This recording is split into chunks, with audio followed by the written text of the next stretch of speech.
In emergencies, you have to act fast. When someone has cardiac arrest, you perform chest compressions to keep their brain oxygenated until help arrives to defibrillate their heart and restore its rhythm. You stop the bleeding before worrying about a broken bone. I sat on the patio, clueless about what to do first. This was a new situation for me, and I felt blindsided. As a critical care nurse, I honed my observation skills. I could spot subtle signs of a patient's decline and act swiftly, often saving lives. Yet, I missed the warning signs of my nearly 18-year marriage's demise. I had no intention of saving it. I wanted to end it painfully. After reconsidering, I didn't want innocent parties hurt when I targeted my cheating wife and her lover. I took a sip of beer and thought about my options, looking around my backyard. The lawn stretched from the patio to the bayou with only a few trees. My house, a traditional Southern-style home with modern amenities, was a gift from my father and grandfather when I got engaged. The land had been in my family for generations, and the house was built by my family's construction company. I chose nursing over joining the business. Despite my father's initial disappointment, I could afford some luxuries like a boat and fishing gear, and took my family on vacations when I could. Family was my priority, and now their happiness was at risk. Looking around, I saw my sister's identical house next door. I called her over. We needed to talk. "Isn't it early for a drink, Rob? It's only 2 p.m., she said, noticing my beer. "I'm off for the weekend in the mood," I replied. She knew my work schedule allowed for frequent time off. I preferred having a cooler of beer nearby to avoid trips to the fridge. Offering her a drink, she sat down. "So, what's so urgent?" Susan asked. "You told me not to call anyone before talking to you." "I found out Bonnie is cheating on me," I said, my voice shaking. "Are you sure? Maybe it's a cruel joke," she asked. I nodded. "There was a video attached, no doubt." "Who sent it?" "I don't know," I replied. "The email said, 'You should know your wife is cheating. Here's proof.' The sender was pissed off 999. Susan was furious. "That cheating cow. Doesn't she know you'll destroy her and her lover?" "Do you know who the guy is?" I nodded, ready to respond, but she cut me off. "If Rich ever cheated on me, I'd destroy him. How does Bonnie even find time to have an affair? She's home almost every night, except for bachelorette parties where I'm always present. She works with Rich, and they usually drive together. He would notice if she was having fun." Susan paused, noticing my shocked expression. "No way," she exclaimed. "She's cheating with my husband. They're cheating on us with each other." Her face turned red and tears welled up. "I'm sorry. I wanted to tell you gently," I said, hugging her. "I've had a couple of hours to calm down, enough not to grab a weapon." She cried briefly, then composed herself. "Okay, what do we do? Wait for them and then confront them?" she asked. "I love him, but I'm not tolerating this." "We need to be smart," I said. "Act normal tonight, just like yesterday. We'll greet them with a kiss." Susan frowned. "Are you serious? We need a plan. We'll get legal advice tomorrow. At least we know we haven't contracted any STDs, I added with a smirk to lighten the mood.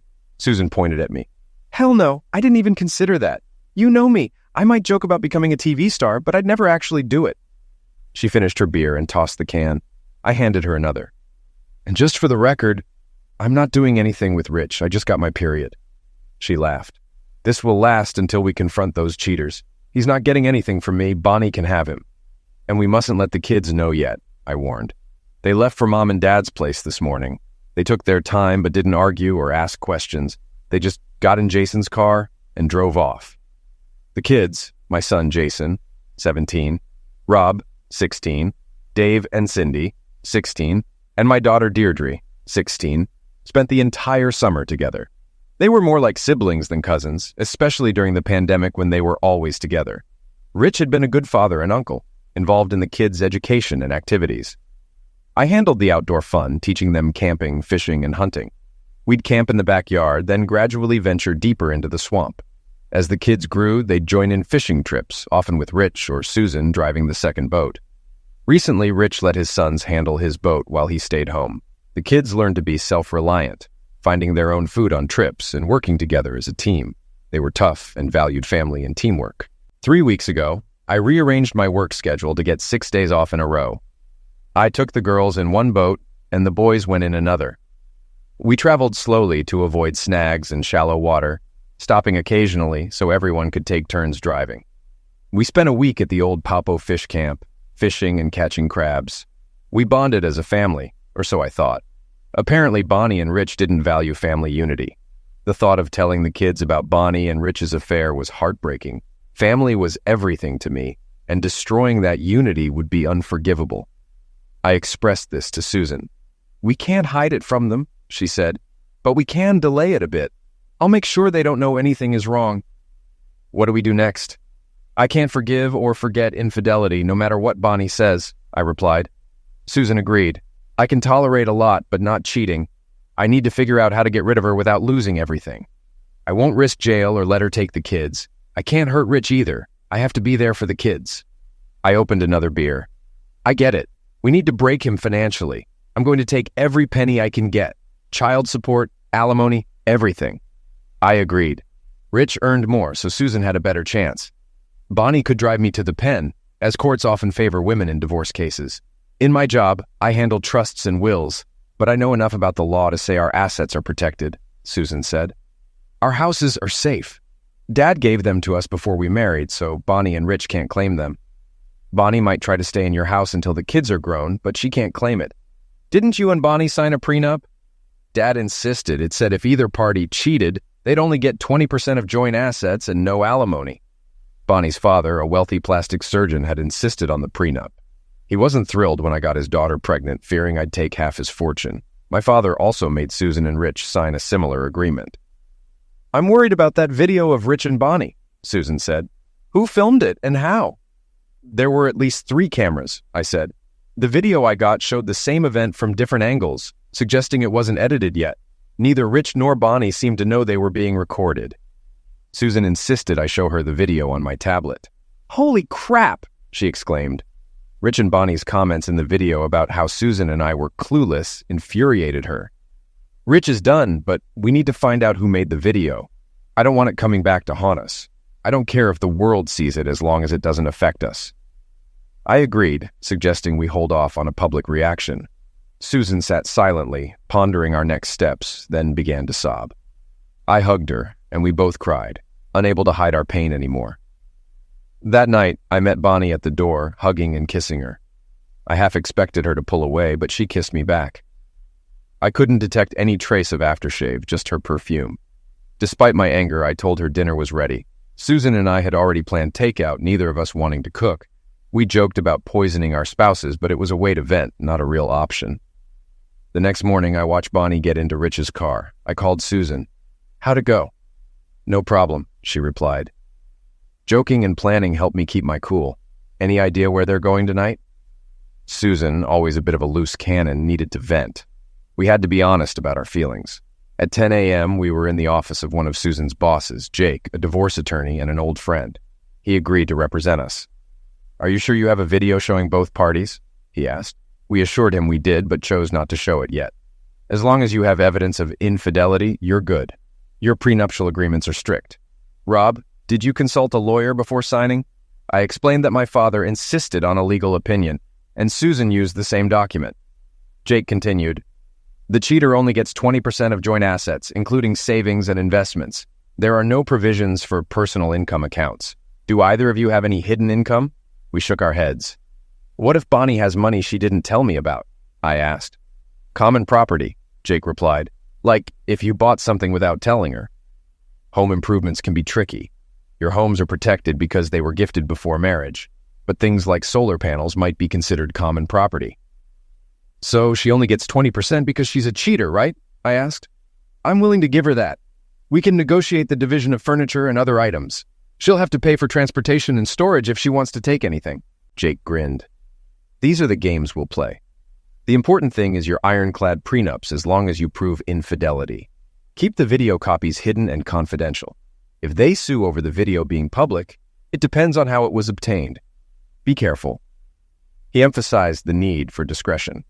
Susan and I nodded. We had considered editing the video and sharing it with our friends and family, but we were worried about the impact on our children. Now, we were more determined to find out who filmed it. We decided to serve the divorce papers on Thursday at noon, but I suggested waiting until Friday afternoon so they would have to worry all weekend without legal advice.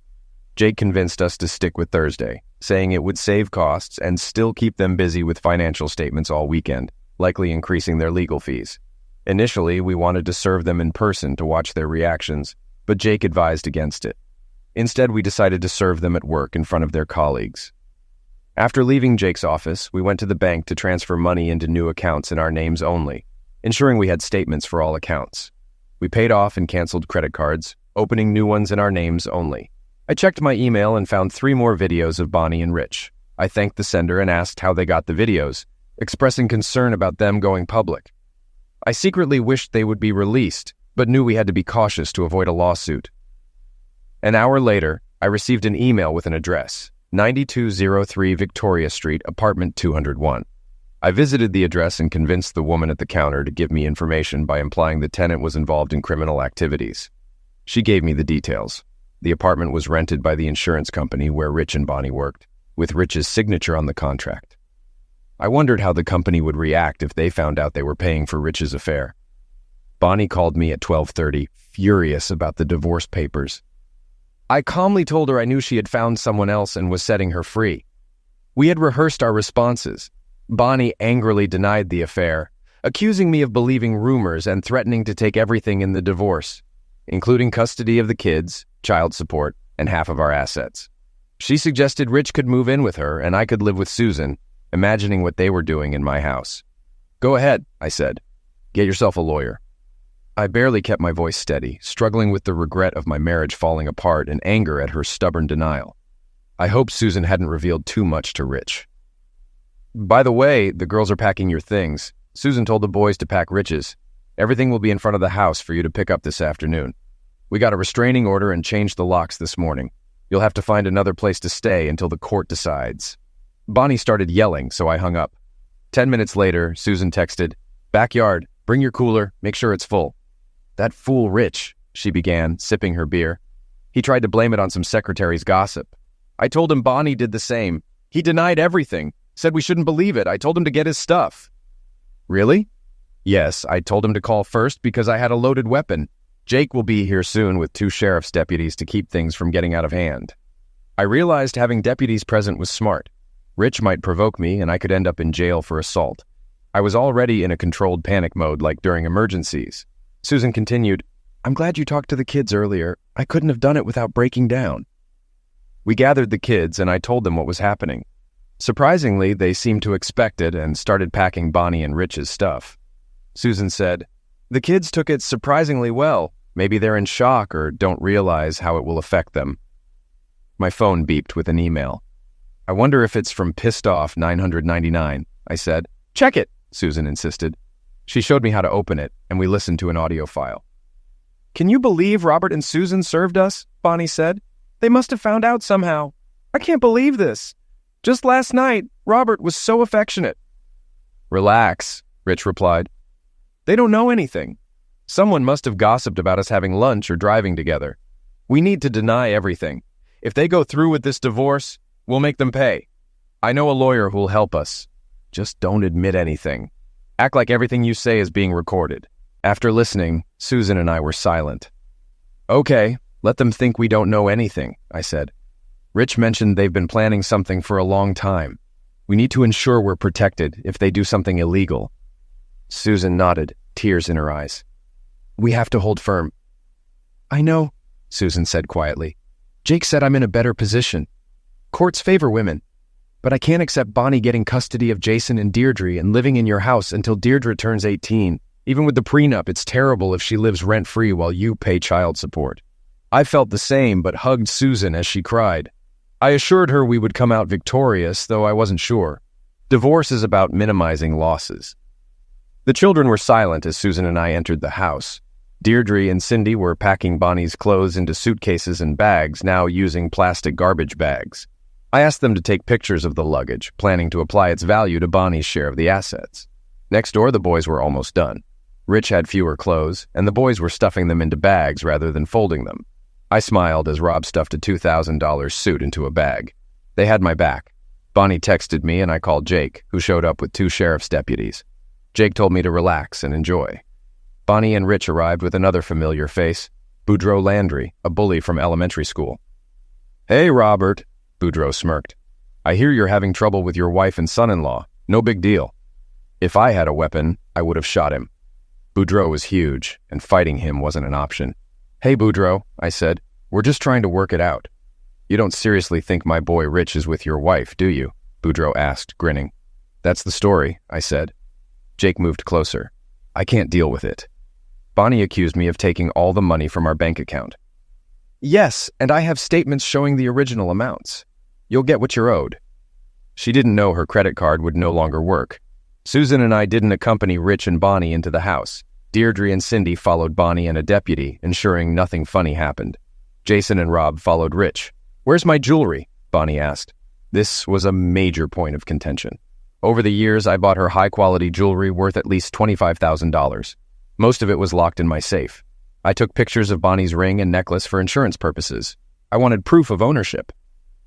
Boudreaux started to argue, but stopped when I explained I took pictures to prevent the jewelry from going missing. Jake stepped in, suggesting a new appraisal of all assets. After consulting with Boudreaux, Bonnie calmly removed her jewelry and handed it to me. "Where am I supposed to go, you rear?" Bonnie asked. I nearly suggested her love nest on Victoria Street, but held back. I shrugged, realizing my emotions had shifted. Days ago, I loved this woman. Now I felt nothing but anger and coldness toward her. Bonnie and Rich finally left, with Boudreaux following. I wondered if they were heading to the apartment. Jake smiled. "I hope so. We have someone following them. If we reveal the apartment now, it will help our negotiations." Instead, they went to the Holiday Inn near their office. Cheerfully, I helped them move their things inside. I needed more flash drives for backups of the audio and video files. Susan and the girls were making dinner when my phone beeped with another email. Susan followed me to the computer. "Okay, guys," Boudreaux's voice said. "Someone's probably following Robert. Stay at a motel and get a room with 2 beds. Make sure both beds look used. The investigator can bribe the maid to check. We'll say you're sharing a room to save money." "It was embarrassing when my card was declined," Rich said. "Good thing I took extra cash. What's next? I'll call the credit card company to open a new account." "Robert's thought about jewelry," Boudreaux continued. "He likely has a list. Protect any hidden assets. Legally, they're community property, but what Robert and Susan don't know about, they can't claim. Don't hide too much. You might get caught. If you have a secret bank account, make sure it holds only a small amount. Offshore accounts are better. You don't want to be caught lying under oath." "Now what?" Bonnie asked. "They can find our Baton Rouge accounts." "Screw that," Rich exclaimed. "We'll fly to the Cayman Islands and open an account there. Make the room look used. Wet the tissues, ruffle the towels, wet the shower, and use some shampoo. I'll call the office and say we're off tomorrow." The audio file ended. "Do they have secret bank accounts?" Susan sighed. "Where did the money come from? I see the bank statements. He couldn't have hidden much." I felt bad, too. Bonnie and I got $50 weekly for travel cash, and we both reviewed the credit card statements monthly. I told the apartment woman Rich was into pills and courtesans as a bluff, but now I wondered, could he be hiding something more? We decided to leave it for tonight, joining the kids for dinner. There wasn't much we could do about hidden bank accounts anyway. The next morning, I drove to Jake's office, having arranged a jewelry appraisal and an estimate for my firearms from a local dealer. Susan went to work briefly, and we met at Jake's office, where I played the audio files from the previous day. "I'd like to know who's sending these," Jake said. "How they bugged Bonnie and Rich in the hotel is beyond me. A private investigator couldn't have done it that fast. We might need a judge's order to find their bank account balances, which could mean hiring an investigator." Susan and I shook our heads when asked if we had noticed missing money. "If you want this divorce quickly, like you said, we'll move fast. Next week, we'll meet with Bonnie, Rich, and their lawyer to list assets, then go before a judge. Louisiana's Napoleonic laws make divorce easier, especially with proven infidelity. Counseling won't help. Once the judge rules, you'll wait 6 months and it's over," Jake added. "Boudreaux called demanding you release an extra 30% of the money you withdrew. I reminded him the prenup states the cheater only gets 20% of assets. He demanded proof of infidelity, which we'll present in court. It was amusing to see him flounder. I'd love to get an audio tape of him advising hiding money offshore into the courtroom. I had to work that weekend. The head nurse, Sharon, couldn't cover my shifts. "What if I start coughing and need a COVID test?" I asked. "Idiot," Sharon said affectionately. "Yes, I could fill in. You have vacation and sick days saved up. Take an emergency vacation if needed. I can't believe Bonnie did this to you. How about I work this weekend and start my vacation on Monday?" I suggested. Really? Thank you. I owe you one, Sharon said. I'll start your sick leave and then vacation. Take as much as you need and keep me posted. Working was a welcome relief. Weekends were busy, but ICU staff had to stay alert. I was surprised to see my father-in-law, Dr. Prejean, waiting for me at the nurse's station. Hello, Dr. Prejean. What brings you to the ICU? I greeted him, knowing the staff would be curious. Cut the crap and let's talk, he hissed. In the head nurse's office, he asked, What's this about you kicking Bonnie out? She called her mother, sobbing. John, I found out Bonnie is having an affair, I said bluntly. She's cheating on me with my sister's husband. I'm dealing with a family crisis. It was a rumor started by gossipers at the office, said John. They commute together and often have lunch together. She told us the rumors about an affair with her boss were just that. Rumors. I decided to be open with him, despite our history. I haven't told anyone except my lawyer and my sister. I haven't even told Bonnie and Rich everything I know, let alone the kids, I said, holding back my emotions. I have proof. Video and audio files. This isn't just a rumor. Dr. Prejean looked shocked. What are you going to do? He asked softly, already knowing the answer. What can I do? I replied. I'm trying to protect the kids, but I can't just ignore this. John, what would you do if Bonnie had proof I was cheating? I'd want your head on a platter. I'd help her bury you, he said honestly, with tears in his eyes. What about Jason and Deirdre? How are they handling it? He asked. They're talking more with their cousins and each other than with Susan or me. They seem to be holding up, but they're angry with Bonnie. I told them they need to talk to her, but I don't know if they have. I'm not getting involved in this. I thought you were overreacting to gossip, John said softly. My first priority is to protect Jason and Deirdre. I nodded. And I'll help Bonnie with her physical needs. I don't excuse her behavior, but if you have irrefutable proof, I accept it. Stay in touch. You're an honorable man. He walked out, shoulders slumped. I felt more sorry for him than for Bonnie. Wow, Susan said when I got home. So he knows his daughter isn't so virtuous. We need to tell Mom and Dad soon. How about tomorrow night after your shift? We don't want them to be mad at us for keeping them in the dark. I agreed. The meeting wasn't pleasant. My father only asked if I had proof, and I assured him I did. Like John, he was more concerned about the kids than us, which I understood. In our culture, children came first, and adults dealt with the consequences of their actions. Children were protected but informed to learn. I received no additional information from my mysterious benefactor, which was fine. I had 4 explicit videotapes showing Bonnie and Rich, along with audio recordings proving their long-term affair. I didn't need more proof. Bonnie not only cheated, but also financially defrauded the family. The mystery of how she saved enough to fly to the Cayman Islands infuriated me. She was a thief and a fraud. Jake began investigating their accounts using Social Security numbers, ensuring we could subpoena statements if the money was missing. Some questions were answered the following Wednesday, when we met to list our total assets. A court-appointed financial arbitrator reviewed the paperwork. I provided my annual salary and Bonnie's pay stub. Bonnie made $5,000 a month, and my salary varied with overtime. But we earned similar amounts annually. Jake said this would allow for minimal alimony even without the prenup and infidelity proof. On Monday, the auditor requested income tax returns for the past few years. I found them in our desk, while Susan had to get copies from her accountant. She was upset that Rich hadn't filed them with other documents. She knew Rich earned about $80,000 compared to her $50,000 and was pleased when Jake said she'd likely get a sizable maintenance payment. Boudreaux entered the conference room with a sullen Rich and Bonnie. Bonnie glared at me, her anger surprising me. I expected an apology, but she remained silent, likely on Boudreaux's advice. Rich struggled to maintain a neutral expression.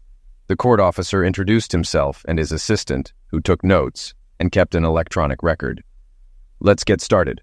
Your attorneys have forms for you to sign, confirming that your statements today are true and may be admitted into evidence. Our goal is to compile a list of all assets and income for the judge to review. We won't discuss prenuptial agreements today. Regarding car valuation, we'll use the standard Blue Book. If the car your child drives is registered in your name, we can consider it separate from community property if both parties agree. We'll get to the money later. Let's start with Mr. and Mrs. Fontenot. Listing automobiles, firearms, the boat, and household goods took only a few minutes. Even Bonnie's jewelry wasn't a problem. I had it appraised, and its value exceeded that of my truck and firearms combined. Boudreaux insisted the solar system be considered separately. and prepared a document stating its value and depreciation. Jake reviewed it, made a few notes, and nodded. The 401k accounts were listed. I asked why, thinking they should be excluded. No, they count since you've been married over 10 years. But in your case, the values are similar, so it's not a big issue, replied Jake. We then reviewed the checking and savings accounts. Jake entered the statements showing I had taken 80% of the funds, and did the same for Susan and Rich. It's straightforward, said the auditor. Mr. Jacobs, there's a big discrepancy between Mrs. Fontenot's salary estimate and her tax returns for the last 2 years. Rich tensed up. I've estimated each of you earned $60,000, I explained. I multiplied her monthly salary by 12. Yes, but for the last 2 years, Mrs. Fontenot reported an income of $140,000 annually. My incredulous, "What the hell?" made the assistant frown. Didn't you look at your tax return? He asked. I shook my head and explained that Bonnie and Rich had a new accountant handle our taxes electronically. I just looked at the small refund we got. Bonnie turned purple. Her salary includes $80,000 in bonuses each year, Mr. Jacobs said. I looked at Boudreaux. And Mr. Jenkins got $110,000 in bonuses each year, Jacobs continued. Susan asked how much extra that was. Net, about $80,000 a year, totaling about $160,000. So where's the money, Bonnie? I demanded. Is that why you went to the Cayman Islands last Friday to hide it? Bonnie angrily asked, How did you find out? Are you following me? She then composed herself. No, I didn't need to, I said. You did it yourself. Both you and Susan insisted the kids install phone locator apps. Jason and Deirdre used it to track you when you didn't answer them on Friday. They saw you reappear near the coast, suggesting you were in the Caymans. Bonnie and Rich looked astonished. They checked your office on Monday and saw you weren't home, but in Baton Rouge, likely transferring money into new accounts, I added. Jake spoke up. Boudreaux, we can get statements to prove those account balances. It's illegal to hide money offshore to avoid distributing joint assets. Your clients flew to the Caymans right after hiring you. Hiding assets like this is a felony. Bonnie began to cry, and even Rich looked scared. Boudreaux's face turned pale and then red. I didn't do anything like that, he declared, looking at the recorder and Jacobs' assistant typing away. Susan asked Jake, Can we get them to return the money? Jake nodded. Yes, we'd get our share in the end. Even if we have to confiscate their paychecks, 80% of those accounts will become yours once infidelity is proven in court. But there's no money left, exclaimed Bonnie. It disappeared when we tried to transfer it. Rich tried to silence her, but she continued. I think you stole it, she accused me. I looked at her incredulously. I didn't know for sure about the money until recently. I suspected it, but I had no idea of the amounts. What are you claiming now? Did you spend it all or lose it? Both are nonsense. She explained that they tried to transfer the money electronically at the bank in Grand Cayman, but the transfer was denied. They then went to Baton Rouge to investigate. The online statement showed the transfer, but no routing number or account details. Provide me with the bank information for the Baton Rouge account, and I will investigate, said Mr. Jacobs. I can get the results faster and enter them into the court documents. Rich and Bonnie left the room looking dejected. Susan wondered where the money went, and I shrugged, sharing her thoughts. Our case was expedited, likely because Bonnie and Rich had begged Boudreaux to speed things up. They stayed at the Holiday Inn for a week before moving to the apartment on Victoria Street. It amused me to think about them in their love nest, likely struggling with cash flow and Boudreaux's fees. All 5 children insisted on attending the hearing, and I agreed since they were affected by the divorce. Jake explained what to expect. Judge Goodry conducted his hearing semi-formally, sitting at the table with us. Jake, Susan, and I sat to Boudreaux's left, with Rich and Bonnie across from us. The kids sat in the gallery. Following Jake's lead, we stood as the judge entered. He waved for us to sit. I handle family cases in a semi-formal setting, he explained. Sit and speak when I address you. Raise your hand if you want to speak. Be on your best behavior and respectful. If you piss me off, I'll throw you out. Understood? The kids managed to hold back their laughter at his last statement. Well, I've reviewed both cases. Normally, we treat these as separate matters, but the evidence and parties involved are the same here. A sibling is accused of infidelity in Louisiana. While infidelity alone isn't grounds for divorce, there are prenuptial agreements that affect property distribution in such cases. Therefore, I'll need irrefutable evidence of infidelity. First, there were discrepancies regarding monetary assets, with allegations of hiding funds. My investigation shows Mrs. Fontenot and Mr. Jenkins have bank accounts in Baton Rouge with balances of $120,000 and $160,000 respectively. The entire balance was transferred from these accounts the Monday before the divorce petition was filed. The correct passwords and security questions were used, indicating the transfers were made by Mrs. Fontenot and Mr. Jenkins or someone they authorized. Further investigation revealed the money was split evenly among 5 accounts belonging to their children, Jason and Deirdre Fontenot, and Robert, Dave, and Cynthia Jenkins. These transfers are legal under the Uniform Gifts to Minors Act. The accounts were set up years ago, likely for college or income in the event of a parent's pass away. I was stunned. Why was Bonnie making such a fuss if she had given the money to her children? The judge continued, the parents showed responsibility, if not remorse, by giving the money to their children. Such deposits are non-refundable unless fraud is proven. Does anyone have proof of fraud? I was thrilled. While I would have liked my 80%, knowing the money was divided among the children was satisfying. Rich and Bonnie looked shocked, suspecting we had outsmarted them. When Judge Goodry asked if we had proof of fraud, we all shook our heads and said, "No, Your Honor." They seemed terrified of possible charges for hiding money overseas. None of them appeared willing to rebut the judge's remarks. The next matter is the establishment of custody of the minor children, the judge said. My daughter Deirdre raised her hand. Yes, Your Honor. I read that children 15 and older can choose which parent to live with, she said. In some states, yes. In Louisiana, I considered the children's opinions after speaking to them privately, Judge Goodry replied. Deirdre stood and stated, I don't need to talk privately. My mother cheated on my father and our entire family. I want to live with my dad. Jason stood up and agreed. Robert, Dave, and Cindy also stood, stating they wanted to live with their mother for the same reason. My heart raced under the table as I squeezed Susan's hand. I will consider your wishes, Judge Goodry said with a half smile. But it hasn't yet been established that there was, as you put it, treason. Deirdre raised her hand again, and the judge turned to her. I also read that a 16-year-old can petition the court for emancipation, and 17-year-olds can leave home without a petition. Yes, the judge replied. The 17-year-old rule is an old law for young men wanting to enlist in the military without parental consent. For a 16-year-old to petition for emancipation, they must be able to support themselves. Is that clear? Deirdre nodded. I have a college fund with another $56,000 added to it, plus what my parents and grandparents contributed. Cindy stood up. Me too. Collectively, we have plenty of money to live on our own for a long time. Her brother Dave stood and smiled. Me too. We could rent a nice place together. Jason and Rob stood up and said that if they pooled their money, all 5 could live fine on their own. I glanced at the judge, who seemed to suppress a laugh. Let me guess. If I don't go along with your wishes, you'll all petition for emancipation or leave on your own. The 5 heads nodded. Sit down, he commanded. I'll consider what you said. There's an allegation of infidelity in this case, which affects the prenuptial agreement and property distribution. So I'm going to ask for evidence of infidelity. Jake stood up. Your Honor, I have these pictures of Richard Jenkins and Bonnie Fontenot together. Boudreaux objected. Anyone can alter photos. I have a picture of me shaking hands with the president and another of us playing golf, made by my son as a joke.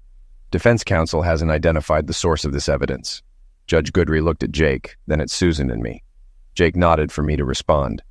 Your Honor, the evidence came from an anonymous source. I received several video and audio files and took these screenshots from one of the videos. I have the full video on a DVD and thumb drive. I looked at Rich and Bonnie, who appeared shocked and agitated, shaking their heads in disbelief. Judge Goodry observed their reactions, noting their purple faces and clear distress. Okay, do I need to reproduce the file Mr. Fontenot provided, or do all parties agree that infidelity occurred? Judge Goodry asked. Boudreaux wanted to see the footage, but when Bonnie and Rich quickly pleaded with the judge not to show the video, he backtracked. Could you spare a minute for my clients, Your Honor? After consulting with them, he reluctantly said, We agree with the plaintiff's claims. Well, in that case, I will announce my verdict, said Judge Goodry. Since all parties agree infidelity occurred, the marriage contracts will be honored in each case. Susan and I were awarded 80% of the community property. Judge Goodry suggested we discuss the actual distribution with our attorneys to avoid court involvement in the details. For custodial parents, I grant Robert Fontenot full custody of Jason and Deirdre Fontenot, and Susan Jenkins custody of Cynthia, Robert, and David Jenkins as requested. The non-custodial parents have full visitation rights. Legally, the divorce will be finalized in 6 months. The increased incomes require Bonnie to pay me $1,000 a month, and Rich to pay Susan $2,000 a month for the next 3 years. Each dependent child will receive $500 a month until they turn 18. Jake said the payments were minimal and suggested we could appeal, but I decided against it, and Susan followed my lead. After the judge ended the hearing, we left. Jake said he would arrange a meeting to work out property distribution details. I told the kids to go home, change, and wait for me for a family meeting. Susan and I walked to the back of the courtroom where my father was waiting. "So, when did you figure it out, Dad?" I asked. Susan looked puzzled. "It hit me when Deirdre and Cindy made those comments about the video," I said to Susan. "Pissed Off 999 is a personality the kids invented." Susan's mouth dropped open. "No," Dad said. "I figured it out a few days ago when I saw an old credit card bill. Jason and Rob asked me 2 months ago for a credit card to plan something special for your anniversary. They promised to reimburse me about $500. The statement showed a purchase from an electronics company. Initially, I didn't pay attention, but when I called the company, they revealed the kids bought cell phone bugs. "The kids spent $500 on spy devices?" I asked. "Yes, apparently they were expensive." Dad didn't know where they got the video cameras. He followed me home to find out more. All 5 children were waiting in the living room. They fell silent as we walked in. "Let's go to the kitchen and sit down," I said. Susan grabbed 3 beers, handing one to Dad and me. Jason and Rob held out their hands, grinning. "You may be old enough to be spies, but not old enough to drink," I said. They shrugged, knowing I wasn't angry. "Okay, who wants to start?" "Let's begin at the beginning." Deirdre began. "It all started when Cindy and I stopped by my mom's office, and she wasn't there. Neither was Uncle Rich. This was around the time they began phase 2 of the COVID lockdown. We thought we could get some money from one of them to see a movie. The receptionist said they were out and had left long ago. It was well past lunchtime, so we decided to track them. You know, we have a locator feature my mom insisted on installing on our phones. It showed they were at a strange address, so we checked it out. It was an apartment building. When we arrived, we saw Uncle Rich's car and waited. They came out later, walking hand in hand and smiling. That got us thinking, so we started tracking where they went over the next few days. For 3 days straight, they returned to the same place and stayed for about an hour and a half each time. Sometimes they went there late at night after work, but before going home. We told the boys about it. Rob continued. "We searched the internet and found bugs you can insert into cell phones after downloading an app. It works like a continuous phone call in the background and doesn't interfere with regular calls. It does drain the battery a bit faster. It transmits all the sounds around the phone so you can eavesdrop. We talked Pop into letting us use his credit card to buy them." "Sorry we lied a bit, pal." Installing the bugs and the app on their phones was easy. We took turns checking them and eavesdropping on conversations. We recorded anything interesting to share later, so that's clear with the audio recordings. "But how did you get the video and find out which apartment they used?" I asked. "We looked at their keys. They both had a key marked 201. That's not their office number. So Jason copied his mom's key. We went into the apartment a couple of times and looked around.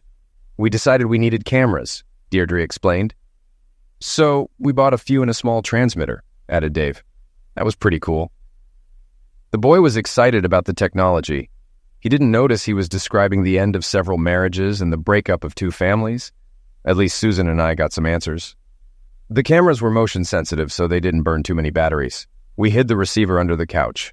The receiver got information from the cameras and transmitted it to our receiver. We recorded it. It seemed simple. "So you took a video of Bonnie and Rich doing it. You also recorded audio files and sent some to me." I spoke carefully. These were my kids, my nephews, and nieces. I couldn't ruin my relationship with them. But there was another issue.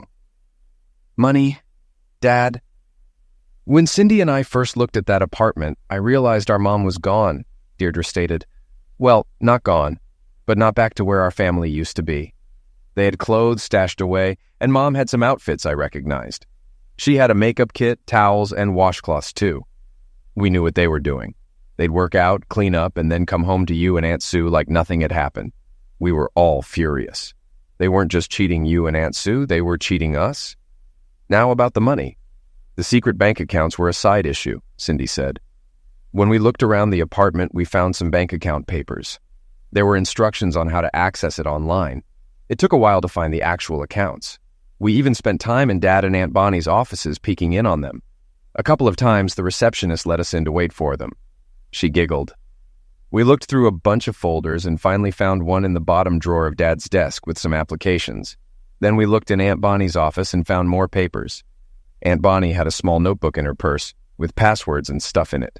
It didn't say secret bank account, but we could tell the password was unusual, much more so than the one she uses for her cell phone. And it worked. It took a while, but eventually we realized it was the right password. They were using the same password for both accounts. Jason took control of the situation. We already knew they were up to something shady. When we discovered their hidden bank accounts, we got really angry. We wondered if they were dealing pills or embezzling money. Dave was the one who came up with the idea of putting money in our accounts. Dave blushed. Actually, I said we can't let Dad and Aunt Bonnie get rich and leave us hanging. We read about dividing assets in a divorce, and we didn't like the idea of them keeping half the money either. We had accounts set up by powwow, and I thought maybe we should take all the money. I thought the cops might catch us, but since we were minors, and it was our parents' money, we wouldn't get in serious trouble. We thought it might work, so we did it. If we'd known about the 80-20 share, we probably wouldn't have taken it, Deirdre said regretfully. It actually worked out better that way. And then you guys started sending me video and audio files? I said, looking around the table. I was at least a little relieved to see an expression of restraint rather than outright pride. That was the hardest part, Jason said quietly. We were really, really mad at Mom and Uncle Rich for what they were doing to all of us. We didn't want to hurt you and Aunt Sue, but we couldn't do anything. So we sent you that first video. We kept trying to get you to visit Mom and Dad. We knew you were upset. If you pulled a weapon out of the safe, we would have told you everything. We knew you'd tell Aunt Sue. We kind of moved on. We already moved the money that Mom hid. I think we stole it. Well, I know we stole it, but we figured they cheated us, so it was only fair. I hope you and Aunt Sue weren't too upset. I looked at Susan, who had a look of amazement on her face from the start. I hope you kids never get mad at me. And Sue, I said with a smile. But if you ever nail me like you did your mother and Rich, I'll punch you to loss of life, even if it's with my walker in a nursing home. They all chuckled at my threat. You'll never have to worry about that, Daddy, said Deirdre. You'll never let the family down. We Cajuns stick together. One thing I don't understand, my dad said. You bought cell phone bugs with my credit card. They were awfully expensive. Where did you get the money for the video cameras? From them. Yeah, they cost about $500 for each camera because they shot full video with sound and had built-in motion and sound detectors. We got 5 of them, replied Jason, plus another $500 each for a hidden transmitter that sent a signal to a receiver we hooked up to Deirdre's computer. That's a total of $3,500 plus shipping, but we can get half of that money back if we return it undamaged. We already pulled all the cameras and the transmitter. We probably lost the cell phone bugs, though. As for the credit card, we used Dad's Visa card. I didn't have a Visa card, I said. So we do now. I applied for it and forged your signature, said Jason. At least he was honest enough not to look guilty. It has a $10,000 limit. We bring in the mail every day, so hiding it was easy, added Deirdre. Cindy and I set up an email account, pissed off 999. Rob came up with the name. He said what Mom and Uncle Rich did made him mad. The kids smiled and nodded, seeing that Susan, Dad, and I were really impressed. So the bugs in the cell phones are still active? I asked. Dave nodded. Yes, they work as long as the cell phone batteries are charged. Thanks to that and the phone location app, we know where they are and what they are doing at all times, said Dave. He was thrilled when he realized they weren't in trouble. If one of them is talking on their cell phone, we can hear it. It's voice-activated, so it's a lot of car sounds and business talk. We took turns going through the files to pick out anything important. I demanded access to the audio recording. As a result, Susan and I had advanced knowledge of Bonnie and Rich's demands. At the property division meeting, Bonnie was so eager to get her jewelry that she gave me most of the cash and all of the housewares. We granted some of their requests without much argument, but we made them grovel during the process. Susan shocked everyone except me when she suggested they walk across town with signs on their heads saying, "We cheated on our spouses." The alternative was to appeal the amount of alimony and child support. I thought Boudreaux's eyes would pop out of his head at that threat. We heard Boudreaux tell them they got off easy on the child support payments and warned them that Susan and I would likely appeal the amounts. Susan eventually recanted, forcing them both to apologize on their knees. I don't know exactly how it happened, and I'm willing to swear on a stack of Bibles that I had nothing to do with it. Somehow, 2 months after our hearing, the insurance company that Bonnie and Rich worked for found out that he had rented an apartment for a love nest with company funds. Although everyone in the office had gotten premiums for the past 2 years, for some reason, Bonnie had them much higher than usual each year. Rich managed to get big bonuses, too. No one ever figured out why. When all this got out, he and Bonnie were fired. No big deal. The company didn't want any publicity. None of the videos ever made it to the internet. Susan and I couldn't have cared less, and we joked over beers that it would have been fun to make them stars. But the kids didn't want to publicly embarrass themselves. We understood their point of view. Bonnie and Rich now live in New Orleans working for a small shipping company. Since leaving town, they hardly ever visit the kids, and they rarely even call. Last I heard, they are having a very difficult time paying child support and alimony. I wish them well. Well, maybe not.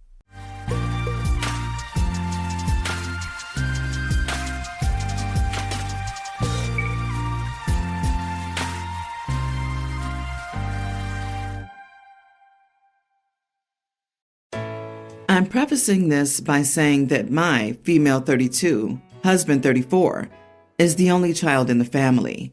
His mom always wanted a grandbaby, and unfortunately, she was never able to become a grandmother as my husband was married before and his ex was unable to have kids. He also tried adoption while single but couldn't. So when we found out that we were expecting, mother-in-law started visiting daily. We didn't do that in the past. Started bringing stuff for the baby, and spent a lot of money. My son is now a few weeks old. Mother-in-law retired right after he was born and told us she was making herself free and available for her grandbaby. She stayed with me for a whole 2 weeks and only went home recently. Those 2 weeks were unbearable, with her being all over me to get to the baby. I was getting fed up, but I kept my mouth shut and played nice. Then she started complaining about missing her grandbaby and not being able to see him every day and watch him grow. Finally, she sent me a list called Visitation Time. In this list, she mentioned when we're expected to bring the baby to her, 5 days a week, and spending the weekend with her, hours from 10 a.m. to 5 p.m., and said she had a bottle ready for feeding and a closet full of diapers. Not just that, but she wants him overnight on Monday and Wednesday. That's 2 nights a week. Now, as a new mom, I couldn't imagine having my newborn son away from me for that long, especially overnight. So I called her to give her my response, which was a no, but she ranted about how I needed to loosen up and stop being unreasonable and emotionally too attached. This made me angry, not gonna lie. So I took her list and used scissors to shred it into pieces. Then I took a picture of the paper shred and sent it to her, hoping she'd get the message and get how serious I am about my no. Apparently, she cried to my husband and the whole family because they claimed I was trying to keep her only grandbaby away from her after she waited so long to have him. And my husband went off on me after coming home from work to call my move childish and pathetic. I still keep getting backlash over this, and now I'm starting to think maybe I'm in the wrong for how I behaved the entire interaction with her. But I was trying to enforce my boundaries after she brushed them off. Am I the idiot? Not the idiot. Your mother-in-law is crazy. This lady isn't just asking to take a newborn away from its mother. She's asking to replace its mother. That's crazy enough. But then when mom reasonably and very predictably says no, this mother-in-law keeps pushing for it. It is your baby. She isn't entitled to any control over your baby. You could tell her she isn't allowed to see him at all, and she wouldn't be able to do anything about it. Plus, she called OP unreasonable and too emotionally attached to her brand new baby, while demanding to see that baby almost more often than its parents. That woman is mental. If she's desperate enough, she might try and sue for grandparents' rights. Probably and hopefully won't work, considering how young the baby is, and testimony from both parents about how she is, but it's something she could try. Let this be a warning to you not to give in to her custody schedule. She will use it later as proof of her grandparents' rights. But you have to play this right. Sending the photo made you look bad and left proof of how mean you are for mother-in-law to show your husband. Instead, ignore her communication with you as much as possible. Make your plans for your son. Use Do Not Disturb to avoid being distracted by her communication. And don't take your child to mother-in-law's unless your husband is present. You aren't responsible for nurturing a relationship between mother-in-law and your child. Mother-in-law can visit you and your family when it's convenient for you. You don't owe it to her to take your child there. I can see where your husband might have thought you were childish with the photo you sent his mom. Your mother-in-law was way out of line, but instead of stooping to her crazy, take the high road and ignore it. No point giving mother-in-law any ammunition, not worth the stress. Stop it. The baby rabies is strong with mother-in-law. Grandma is bonkers, and OP's husband needs to stop being such a mama's boy and defend his still recovering from childbirth wife. OP is not the idiot. I live in a house in a semi-rural area. Think acre lots, not farmland. I moved in a year ago with just me and my dog. Neighbors are typical suburban types with the American flag on a pole, nice lawn, etc. I don't pay much attention to them. Last night their kids were setting off fireworks, driving my dogs crazy. I went out and asked them to please stop, since I thought the fireworks were probably illegal, and it was causing a nuisance to the entire neighborhood. They told me they would be done in 10 minutes, so I went in and called the fire department, and they said that since I was in the county, the fireworks were not illegal. I figured I'd have to wait it out and cuddle my dogs, but I couldn't take it anymore when the fireworks were still happening 20 minutes later. I went and grabbed both my hoses and sprayed down the unused fireworks through our shared fence. They said I ruined $1,000 worth, and I asked how it would be 10 minutes with that much. He said it was none of my business. He said he was calling the police. I said, fine, go ahead, and his wife dragged him inside. I don't think I did anything wrong. I think I tried to work with them, and they lied to me. It wasn't fair to my dogs what they were doing. Am I the idiot? Edit. So, the cops just left my house after a 7 a.m. visit, and the result is I may be charged with misdemeanor destruction of property. You are the idiot. So you ruined their holiday because you were annoyed you had to comfort your dogs? I hugged my dogs for hours last night as neighbors shot fireworks off from all directions, and they are illegal in my state. But I minded my damn business because it's no different than a massive bout of thunder. My dogs will survive, and people can celebrate, especially considering how holidays have been for people the last 2 to 3 years. You sound like a miserable idiot trying to spread the misery. Considering the cops will charge you, I don't see how you could think you did nothing wrong. Are you an adult? Maybe next time you'll think twice. You tried to tell people what they could do on their property and ruin their holiday. You could have done about 1 million things before dousing their fireworks. Everyone's the idiot here. Neighbors should have been honest, or even given you a warning before the fireworks. But you did something technically illegal. You could have tried talking to them again, or calling the cops to complain about the noise. You would have hopefully been in a lot less crap then. My dad has passed away, and I've gotten all of his inheritance. My dad raised us in a strict military-style household. He was a horrible father who took things to the extreme in our childhood, and all of his children stopped talking to him. He treated us like we were his property and belittled us all the time, almost as if he hated our existence. He actually disowned me when I was 15 because I got pregnant out of marriage with a man who was black and kicked me out to fend for myself. So I had to figure out how to provide for myself and my child. My dad ended up contacting me a month after my mom passed away, crying and apologizing for how he treated my siblings and me, and asked if we could meet up. So I decided to meet up with my dad because even though he wasn't the greatest father, it didn't change my love for him. When we met up, my dad seemed very genuine, so I continued seeing him, increasing to seeing him 3 times a week. My dad also tried contacting my siblings, but none of them gave him the time of day. I spoke to them about the issue, and they told me to allow him to die a lonely death. Later on, my dad got super sick, and I ended up moving in with him with my 2 children to help take care of him. I learned things about my dad that I never knew, and I started to love being around him and seeing him as a different person. I chose to forgive him.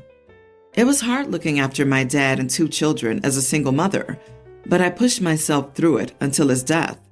But during the hard times, I asked my siblings for help, and they both mocked me for even helping my dad, told me I should throw him in an old age home, and even asked me to take pictures of him so they could see him weak.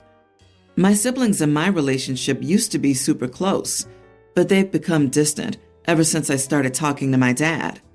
Now that my dad has passed, I inherited everything from him and learned that my father owned a lot more properties and had a lot more money than I could have ever imagined. My siblings feel like they're entitled to some of the inheritance and have told me if I don't give them any, they'll stop talking to me and that I'm becoming like my dad. Since they had to go through having my dad as a father, they feel they deserve some payout. I disagree with them. The reason I got the inheritance is that I gave my dad another chance. I helped him when he was at his weakest, and I went through a lot juggling raising my children and caring for my dad without any of their help. Even when I begged them to help me, they just made fun of me for helping my dad and choosing to forgive him. Now, forgiveness is a choice, and I respect their choice not to forgive, but they didn't respect mine to forgive him and added more difficulty to my life.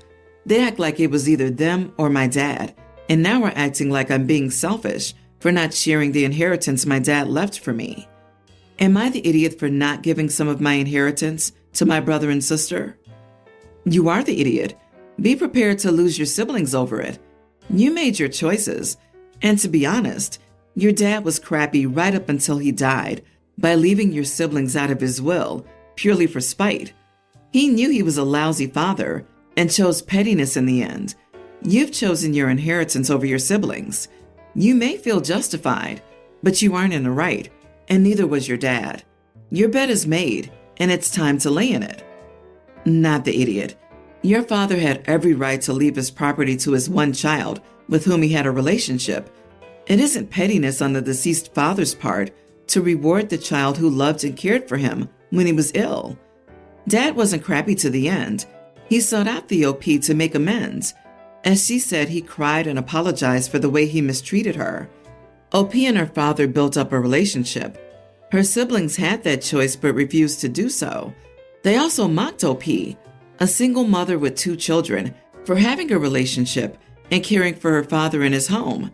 And now that her father left her with an inheritance, they demand money and threaten emotional blackmail to make her comply? They're idiots. I don't know if you're an idiot or not. The situation's too complicated for such a simplistic judgment, but I do know you may be furthering the harm done to your siblings. I know that you'll be changing how your siblings see you for the rest of your life. They chose differently than you. They had that right. Everyone must deal with their damage in the ways that they can. It's absurd to suggest that abused people continue to have a relationship with their abuser. That's not why they deserve nothing. They deserve nothing because nobody's entitled to someone's inheritance. Her father could have donated it all to a charity or a stranger, and none of them would still be entitled. So good terms or bad terms, it doesn't matter. I don't understand why they deserve anything. Inheritance is essentially a gift that a dead person is giving. Update. Am I the idiot for not giving my inheritance to any of my siblings? I just want to clarify that I never asked my siblings to come over to my dad's house and care for him. The help I was asking for was to help with their niece and nephew. During the time my dad was sick, there were rules in place where my dad was only allowed one other person at the appointment, and his doctor's appointments were half an hour's drive away. Unfortunately, the babysitter for my children moved, so I was having difficulty finding a babysitter whom I trusted. I also want to clarify that I'm in no way upset at them for not choosing to forgive my dad. I'm upset at how they treated me for the choice I made to forgive, build a relationship, and care for my dad. They made a lot of low blows, using my past abusive relationship as ammunition. Now, I understand that they're dealing with a lot of trauma, And me seeing our dad may have opened some wounds. Maybe they feel like I chose their abuser over them, or they had to treat me the way they did for whatever reason. I don't want my children to be deprived of an aunt and uncle because of money, so I do think the best option is to give them some of the inheritance. I've not figured out the amount I'll give them or how I'll divide things. Your siblings sound like terrible people, not because they wouldn't see or forgive their father, but because they wouldn't help you with their niece and nephew, who are innocent children. Consider it a blessing to get a second chance with your dad and to have your siblings removed from your life. Keep the inheritance for yourself and your children. You can use it towards babysitters, daycare, preschool, and college for them and yourself. Think of only yourself and your kids right now. Cheeky buggers. Tell them they told him to die a lonely man.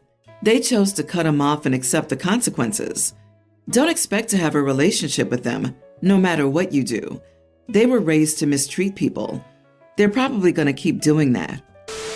My kids speak French because my husband is from Quebec, but they also speak English because we live in an English-speaking province. So I can understand it, but my accent sucks.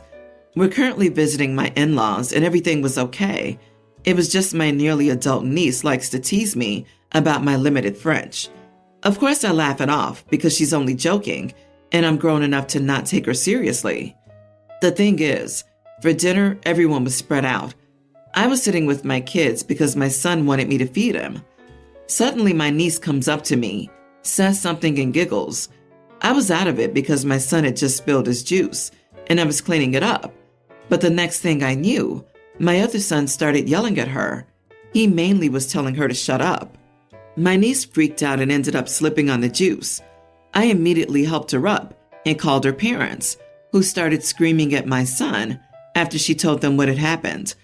I told them to cut it out and that their daughter said something to make my son react like that. My husband then talked to my son, who told them that my niece said something extremely disgusting about me. He refuses to tell anyone what she said.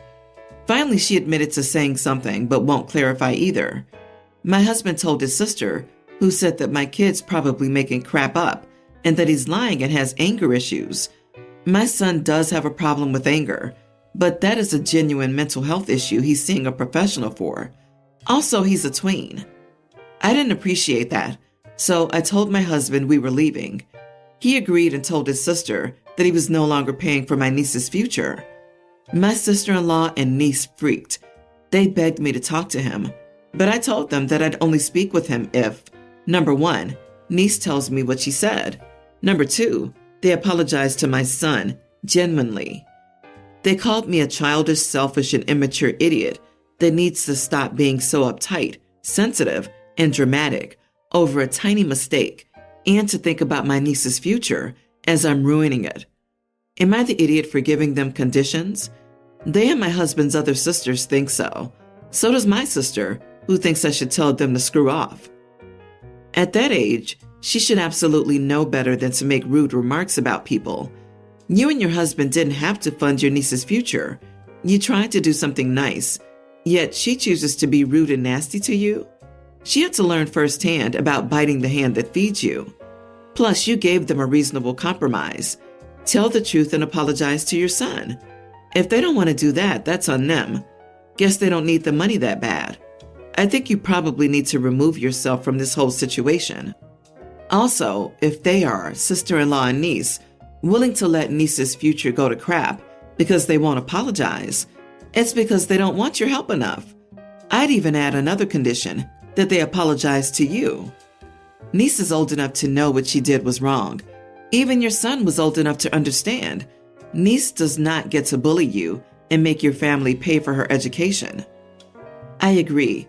What she said had to be horrible. Kids will defend their parents from bad words, but based on her son's reaction, her freaking out because he understood, and no one willing to repeat it, it's bad. And to double down by insulting OP and the child, they get $0. I don't understand people who like to joke with those helping them.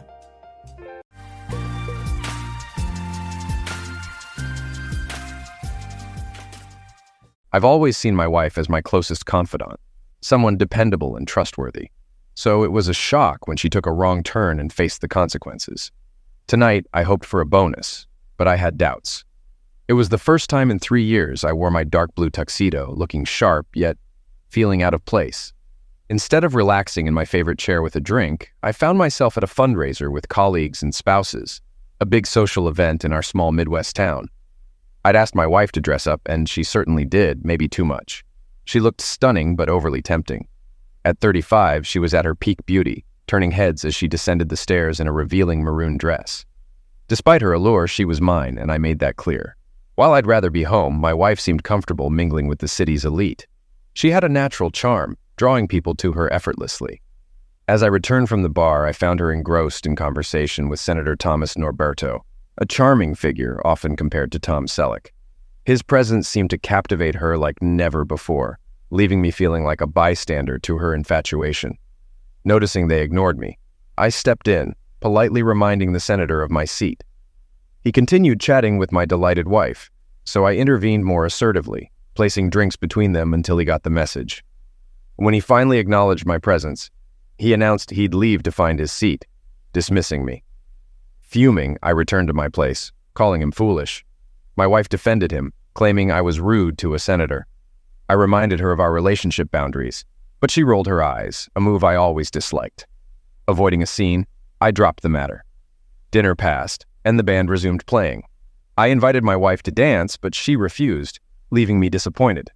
While I chatted with others, I kept an eye on the senator, who eventually left for a veranda. Concerned, I found him there, arm around my wife, engaged in a serious conversation. I intervened, but someone stopped me, warning not to mess with the senator, forcing me out. "I'm warning you, that's my wife he's touching," I gritted out as I was pushed back into the ballroom. Demanding he retrieve her, I threatened a scene. He cursed quietly, turning back to the senator. Hess returned, appearing flustered, claiming ignorance.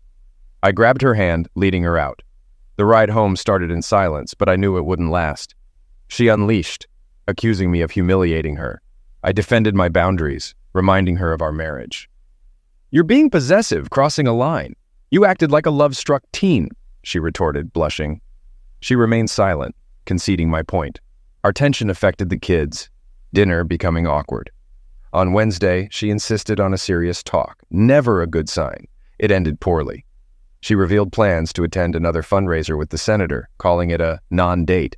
I objected, questioning the appropriateness. She denied any wrongdoing, claiming innocence. I challenged her definition of a date, citing a double standard with her friend Angie. Her reaction confirmed my suspicions. She had issues with Angie, known for her charm. "It's completely different, you know that," she argued, claiming a date with a U.S. senator wasn't the same as a regular date. "There's a big distinction, right?" "Hess, you can't go out with another guy. We're married, remember?" I reminded her, emphasizing our vows. "You don't own me, Reggie, even though we're married," she retorted. "I can do what I want." "I'm not saying you're my property, but you're the mother of our kids. I don't want to break up our family," I pleaded, hoping to reach her. "You're being ridiculous," she dismissed, refusing to acknowledge the seriousness of the situation. I was shocked when Hester appeared in a stunning white gown for her date. Our kids were amazed, asking why she was dressed up. She struggled to explain, but I intervened, bluntly stating the truth. As the doorbell rang, I confronted her with a choice, him or us. She opened the door to a security guard, revealing a black limo outside. "Remember to behave for Daddy," she said before leaving. I assumed it was her, stunned momentarily before focusing on my kids who needed attention. Drowning sorrows in booze wasn't an option. I planned a few FaceTime calls, one to my parents, one to hers.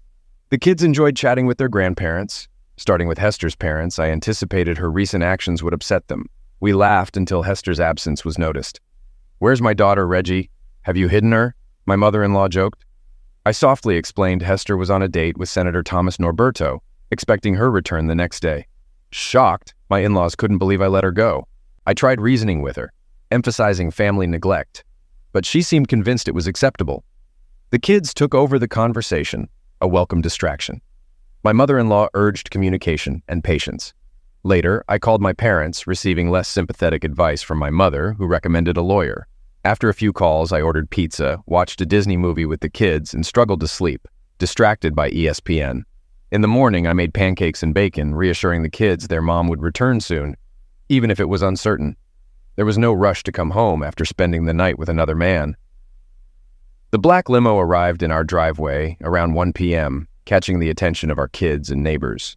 Usually they'd rush to greet their mom, but this time they stayed put, disappointed by her lackluster appearance. She still wore the same dress from the night before, now wrinkled and tired-looking. I sat in the living room as she entered, showing no eagerness to greet her. "Hey," she greeted, acknowledging our night apart. "Looks like you and the kids managed without me," I replied sharply. She headed upstairs, asking for rest and a shower. I raised my hands in mock surrender, realizing our relationship was over. Now, I focused on making things easy for my kids, avoiding becoming a weekend-only father.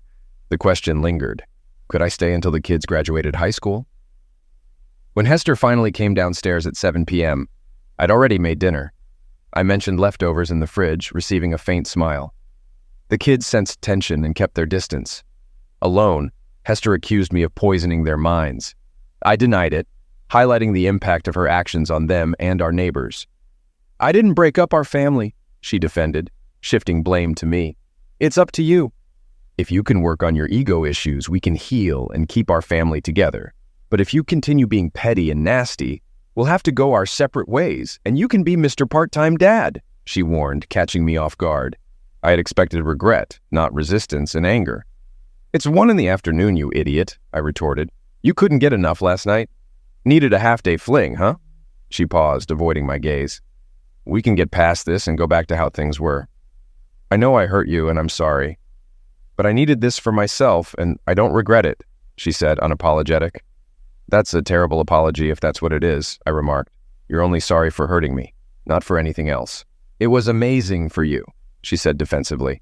My response matched her conviction. "Your actions betrayed our vows and our family." I recounted how surprised she was when I found her in our guest bedroom. "We can't move forward unless you try," she pleaded.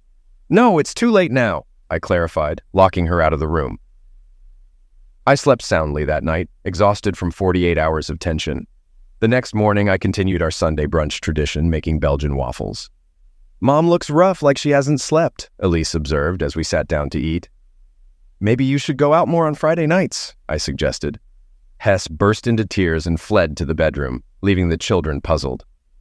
"Did I say something wrong?" Elise innocently asked. "No, sweetheart, Mommy probably just missed the waffles," I reassured softly. Later, as I relaxed in my lazy boy watching the Cubs game, the bedroom door slammed open and a frantic Hester stormed in, ranting incoherently. "Calm down, honey. I can't understand you with all the drooling and spitting," I remarked. She sobbed, accusing me of making her seem promiscuous to her parents. "What's a Kardashian, Mommy?" Elise asked, joining the scene. I exchanged a glance with Hester, who composed herself and sent the kids to their rooms before confronting me. "Tell me," she demanded as soon as the kids were out of earshot. "I saw no reason to hide it from your parents since you were just following a senator to a fundraiser," I explained. "If they agree with me, it's not my fault. And by the way, my mom had a similar reaction, so watch out next time she's near." "No, it's not like that," she began, then stopped abruptly. "An amazing experience," I interjected. "If looks could eliminate, I'd be a stain on the chair. But it doesn't bother me much." I gestured for her to move so I could see the TV before she hurried out of the room. For the following 2 weeks, I slept in the guest room. Noticing this, I told the kids that I had a cold and didn't want their mother to catch it. I assumed Eliza had figured out my deception, but she prudently kept it to herself without saying anything. A 7-year-old child demonstrates impressive intelligence. One night, an hour after Hess had gone upstairs, I returned to our sharing bed and softly climbed into her. When the alarm went off the next morning, she snuggled up next to me. "It feels great," she muttered. "It's time to come to your senses." She attempted to touch me. I stopped her by placing my hand on her forearm and drawing her hand away. I adjusted our position so that we were facing each other on the bed. "Certain acts are best performed when you can make direct eye contact. Before I decide to sleep with you again, you will have to get tested and provide me with the results," I said softly. "You could be willing to trust Senator, but I am not." Tears welled in her eyes. She appeared to be about to say something, but then decided not to. Instead, she simply nodded. It revealed to me that she and the senator were not using protection. The scenario is growing very intriguing. Originally, I planned to stay until the kids finished high school. roughly another 14 years until Nate headed to college. My love for them made me willing to endure, but the prospect of long-term closeness absence, especially with an attractive woman under the same roof, seemed untenable. Despite concerns about my reputation, my feelings for her had dwindled over the past 2 weeks. Seeing her leave the bed with sadness no longer stirred me as it once did. My own pain prevented me from offering comfort. Who was she now? The woman I married would have understood my disapproval of her seeing someone else. Hester and I met in college, started dating 3 months later, and married within 2 years. She worked as an actuary, a job requiring precision and honesty, traits that balanced my spontaneity and humor. Despite our differences, I envisioned celebrating 50 years of marriage. Senator Thomas Norberto unexpectedly became a part of our lives. 10 days after returning to our shared bed, Hester handed me an envelope as I came home from work. Inside was her clear bill of health. "Hope you're satisfied," she coldly whispered. "You have no idea how humiliating this was. I may never face Dr. Sanjay again." "Not my fault, baby," I replied plainly. "Stay faithful, and you won't be embarrassed." She hissed softly but couldn't retort. As she walked away, I pressed on. "How often has Senator contacted you?" She began, but I silenced her with a gesture. With a grimace, she handed over her phone. I found texts and calls from him, but no evidence of further meetings. "Damn it," I exclaimed. "We're on thin ice." "Agreed," she returned seriously, pocketing her phone and heading to the kitchen. That night, she showed me affection in bed, and instinct took over. I didn't have feelings for her, I just fulfilled my needs. I knew she tried to win me back, but I was preoccupied. Hester's abrupt return home sparked neighborhood gossip. Sympathetic looks from men and smirks from women hinted at rumors. One evening, Eliza approached me asking about a women's club. I kept my composure, explaining Mommy's mistake and reassuring her. I hugged her, concealing my emotions, knowing this moment would haunt me forever. A feeling of normality gradually returned to our household, at least as far as I could see. Yet, it was a different kind of normalcy. Whether Hessa admitted it or not, things would never revert to how they were before that day. I couldn't fully trust her again, nor could I forgive or forget the profound disrespect she had shown me and our family. Love. To borrow from Tina Turner, what does love have to do with any of this? 6 months later, he seemed to grasp something or find the courage to speak up. Following that evening, which she instigated, I turned away from her to sleep, as had become customary since then. Before she said anything, I could hear her crying. "Reggie? Reggie, can we talk?" "What's up?" she asked meekly. "Sure," I sighed. "Could you please turn around?" Her tone conveyed clear irritation as she inquired. I sighed again, trying to mask her frustration. Then I turned to meet her gaze. She kept glancing at my eyes. "Do you realize how long it's been since we were close? Say it." "I did say it," I insisted. "You had the courage to do it, have the bravery to admit it. We haven't been close since I went on a date." "I noticed," she said. "You satisfy me physically, then sleep. You ensure I'm happy, but it feels purely physical. And you haven't hugged me since. I miss that. Closeness? You can't even say those words." "Baby," I replied. "Your date? You cheated on me with him. Admit it, I'm not stupid. You go on a date and don't come back until the next day. You make it seem cheap and disgusting," she protested. "Yes, we were lovemaking on Saturday night, and it was great. He was gentle and caring, just like you. Really, it was an unforgettable experience. That's why we're not making love anymore. Yes, don't you see? You gave him something that, as you promised, was exclusively mine. And you enjoyed everything. It was unforgettable, as you said. Come on, Reg. It was only one night. 2 days. From a statistical standpoint, this is little compared to the hundreds of days we'll spend married. We can forget it, Reg, if you're willing to try," she pleaded. "Thanks for the math lesson, but I've never seen our marriage as a math problem. Would you feel the same if I did it with Mary Jo Young? Mary Jo Young, a divorced blonde with a nice figure, lives close by. Almost every woman on our street watches her closely with her husband." "Wait, are you suggesting you want Mary Jo? No way," she exclaimed. "Listen to your inner voice." "I never said I wanted Mary Jo.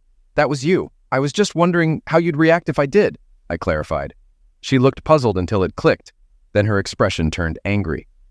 "I can read between the lines. No need for words," I replied smugly. She avoided eye contact. "Do you realize, because of what happened, the other girls in the neighborhood bullied Eliza? They overheard their mothers calling you names. It wasn't pleasant," I informed her. Her anger shifted to disbelief at the news. Eliza never mentioned it. She took a breath, processing. I'm truly sorry. Sorry isn't enough. You call the night unforgettable. It was unforgettable, but for betrayal, I declared. With that, I turned away and went to bed, unaware of her next move. Credit is due to Hester. Over the next few months, she committed herself to being an exceptional mother. Traditionally, I had been the primary caregiver for our children. But suddenly, Hester took on her share of responsibilities, driving the kids to their various activities and offering them warm support. It made me wonder if she had finally realized that prioritizing our family over her own desires was essential to keeping us together. What a revelation. The children seemed to appreciate the extra attention, but once again, my daughter demonstrated her remarkable perceptiveness beyond her 8 years. Mom is really trying, Daddy, she said to me one day. I hope she gets a proper apology for whatever she did wrong. I tried to respond with a genuine smile, acknowledging her keen awareness of the world around her.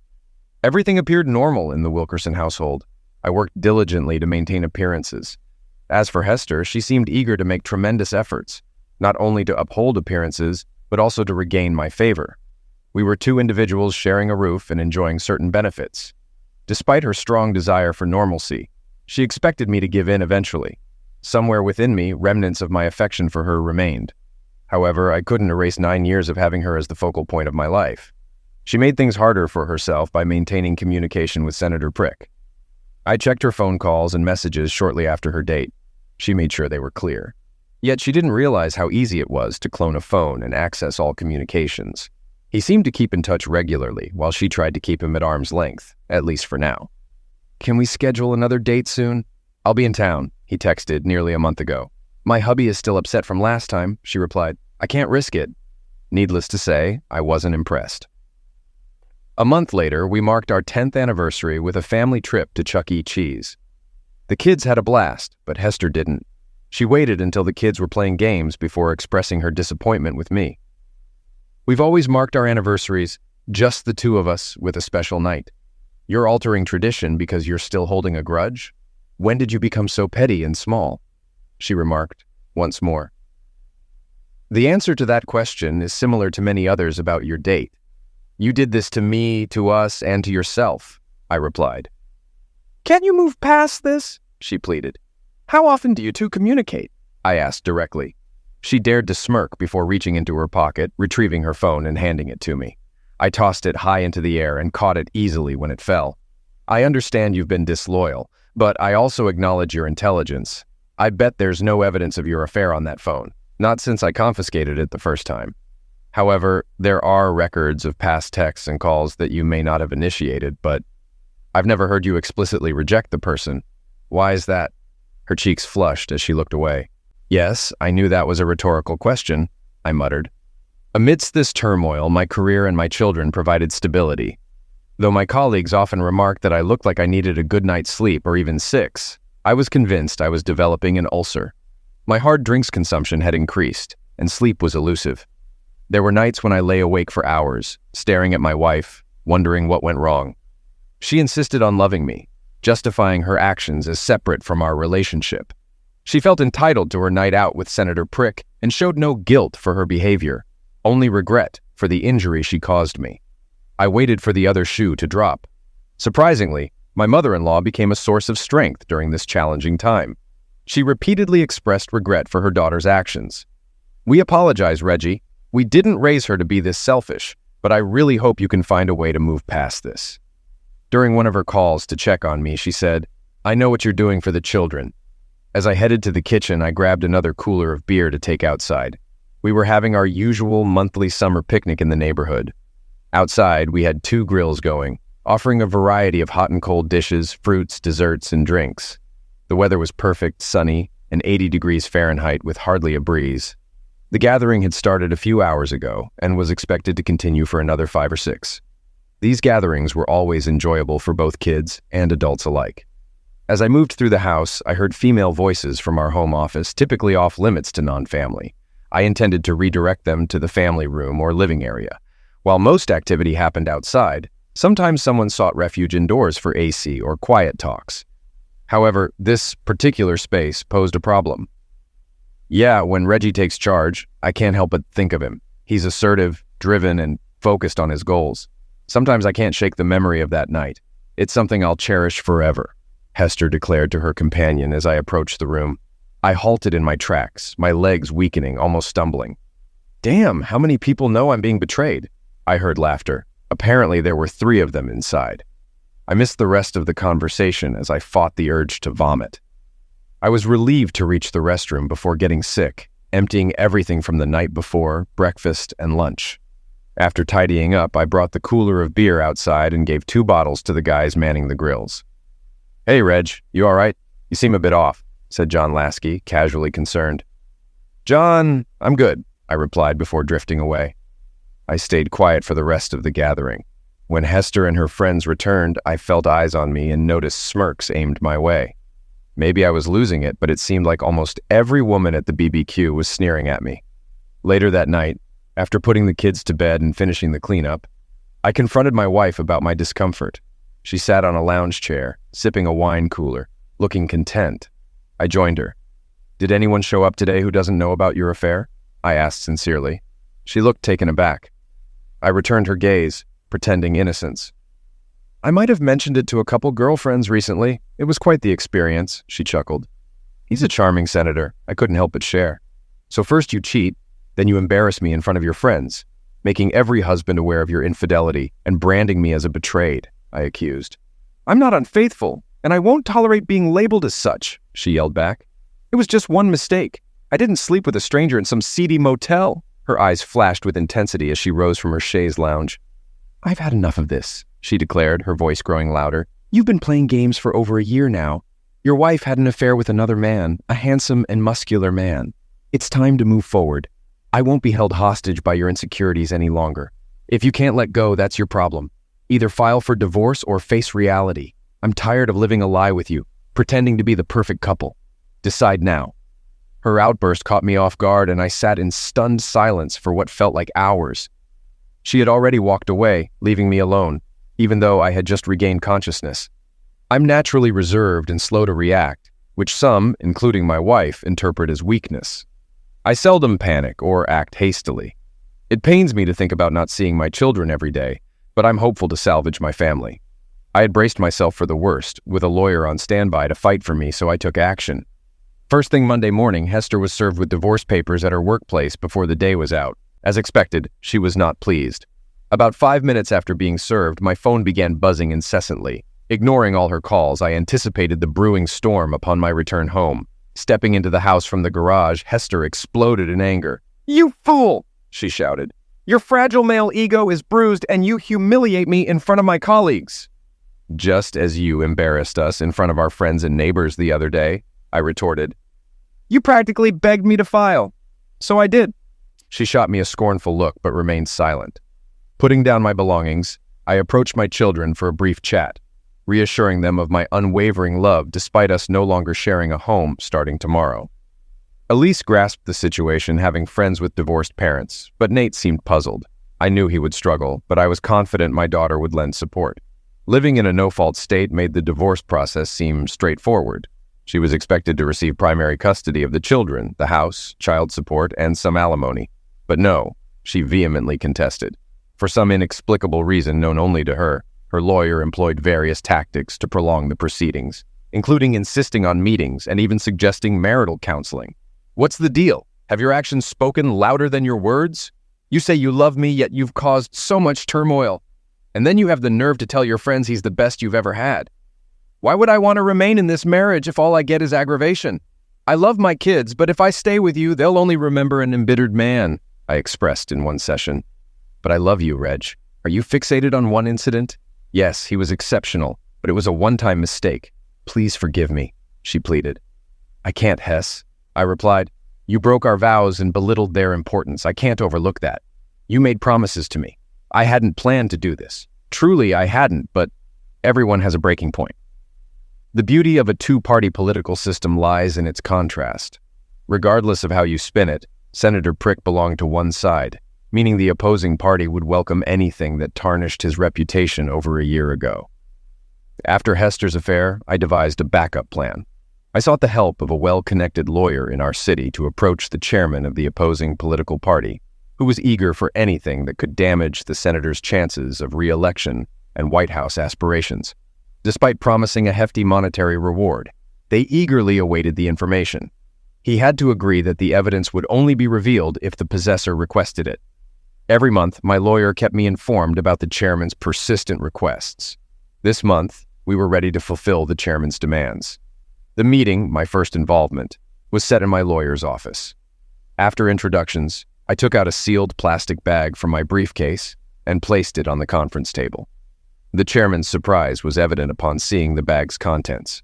"Dear God," he muttered. "Is that what I think it is?" "If you suspect it's evidence that could end Senator Prick's career," I replied, "then yes." They regarded the bag as if it held precious gold bars. He refrained from touching it, instead continuing to stare in amazement. "That arrogant woman returned home and went upstairs for a shower," I recounted. "Since she handles the laundry, she probably assumed I wouldn't go through the basket." I waited until I heard the water running before entering the bathroom and finding the underwear at the bottom of the hamper. Everyone these days is familiar with DNA from television. I'm confident that when you test these, you'll find 2 distinct sets. Also, here's her toothbrush for DNA comparisons. I assume you'll obtain the senator's sample for matching, unless you already have it, I said, giving the chairman a stern look. He reddened and glanced away, just as I anticipated. I knew he grasped all the complexities of the case, so there was no need to reiterate them. However, I sensed his unspoken question in his expression. Why? Because she lacks the intelligence to realize she shouldn't cross me. She betrayed me, yet she arrogantly assumes I'll eventually forgive her. Now she's flaunting it in front of me. To hell with her and the senators she associates with, I declared. Your career is finished, Thomas. Damn you, Norberto, you foolish woman. How on earth could your weak husband obtain evidence of our weekend together? I suspected he was aware, but there was evidence. How Norberto raged at Hester on the phone a week after my meeting with the chairman, I do not know. I have no clue what you're talking about, she faltered. The phone call caught me off guard. I used to clone hers. I essentially admitted to her that I had tapped her phone some months ago and that they hadn't been communicating through that means, if at all. What did you do wrong? She asked when I returned her call 90 minutes later. I understood what she meant, but I was feeling vengeful, or so I thought. I just ordered a pepperoni pizza with garlic bread. Why do you care what I eat? Wait, how do you know what I eat? She snapped at me. From past encounters, I could tell she despised my foolish actions. While she may have seemed to view me as feeble, she knew better. Well, I guess being right about one thing out of two wasn't too bad. I'm not sure how you managed it, but it seems you got back at Senator Norberto in some way. He threatened to rough me up for something you did, though he wouldn't say what. Thanks, by the way, my parents are livid. Yours are too. Elise has been avoiding me, and you can't seem to grasp that what Thomas and I did was unrelated to our relationship. Yes, about that, I started. Senator Norberto, who was seemingly assured of retaining his seat, suddenly dropped out of the Senate race 8 months before the election, citing significant mental fatigue. With everything else going on in my life, seeking female companionship was the least of my concerns. I hadn't looked at a woman in an appealing way for months until my daughter brought it up. Daddy, when do you plan to start seeing other women? Elise asked casually. My children joined me for the second weekend.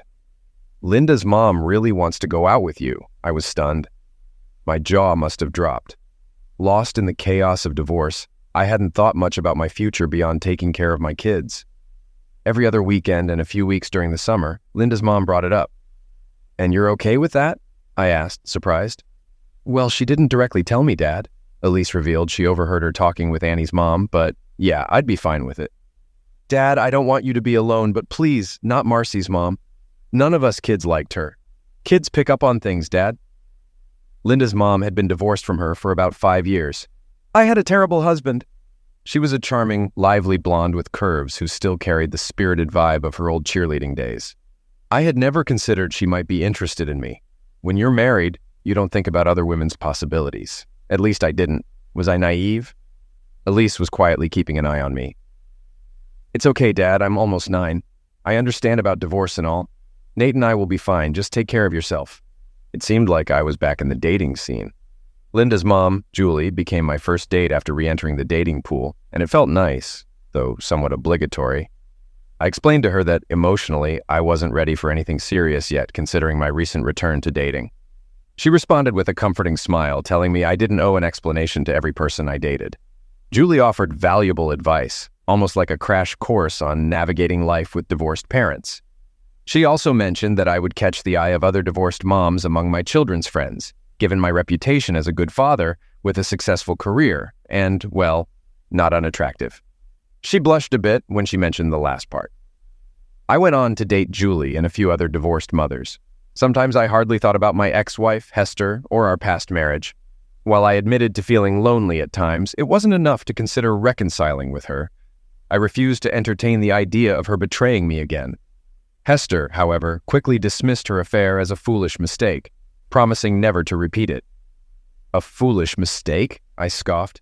It was poor judgment, a lack of respect, and ultimately selfishness. You prioritized an affair with the senator over your family's well-being? Her mouth opened and closed twice. I sensed her desire to respond, but she remained speechless. I half expected her to persist, despite the fact that she couldn't justify her actions, especially now that contacting the senator seemed pointless. One Saturday during dinner while the kids and I were visiting, my ex-mother-in-law informed me that he had asked her never to contact him again. He seemed to think you played a role in his decision to withdraw from the Senate election, and that she didn't intervene enough, she recounted. I raised an eyebrow and continued eating quietly, opting not to comment. A few months later, some guys from work suggested going to a new upscale bar with a dance floor. When I was married, I avoided Thursday evening outings like the plague, but now that I'm single, I find myself going out regularly. 4 of us found a table, ordered drinks, and soaked in the atmosphere of the place. I noticed the 2 women as soon as they walked in. The first woman looked to be in her early 40s, but dressed more in line with individuals over 30, aiming to evoke a youthful vibe.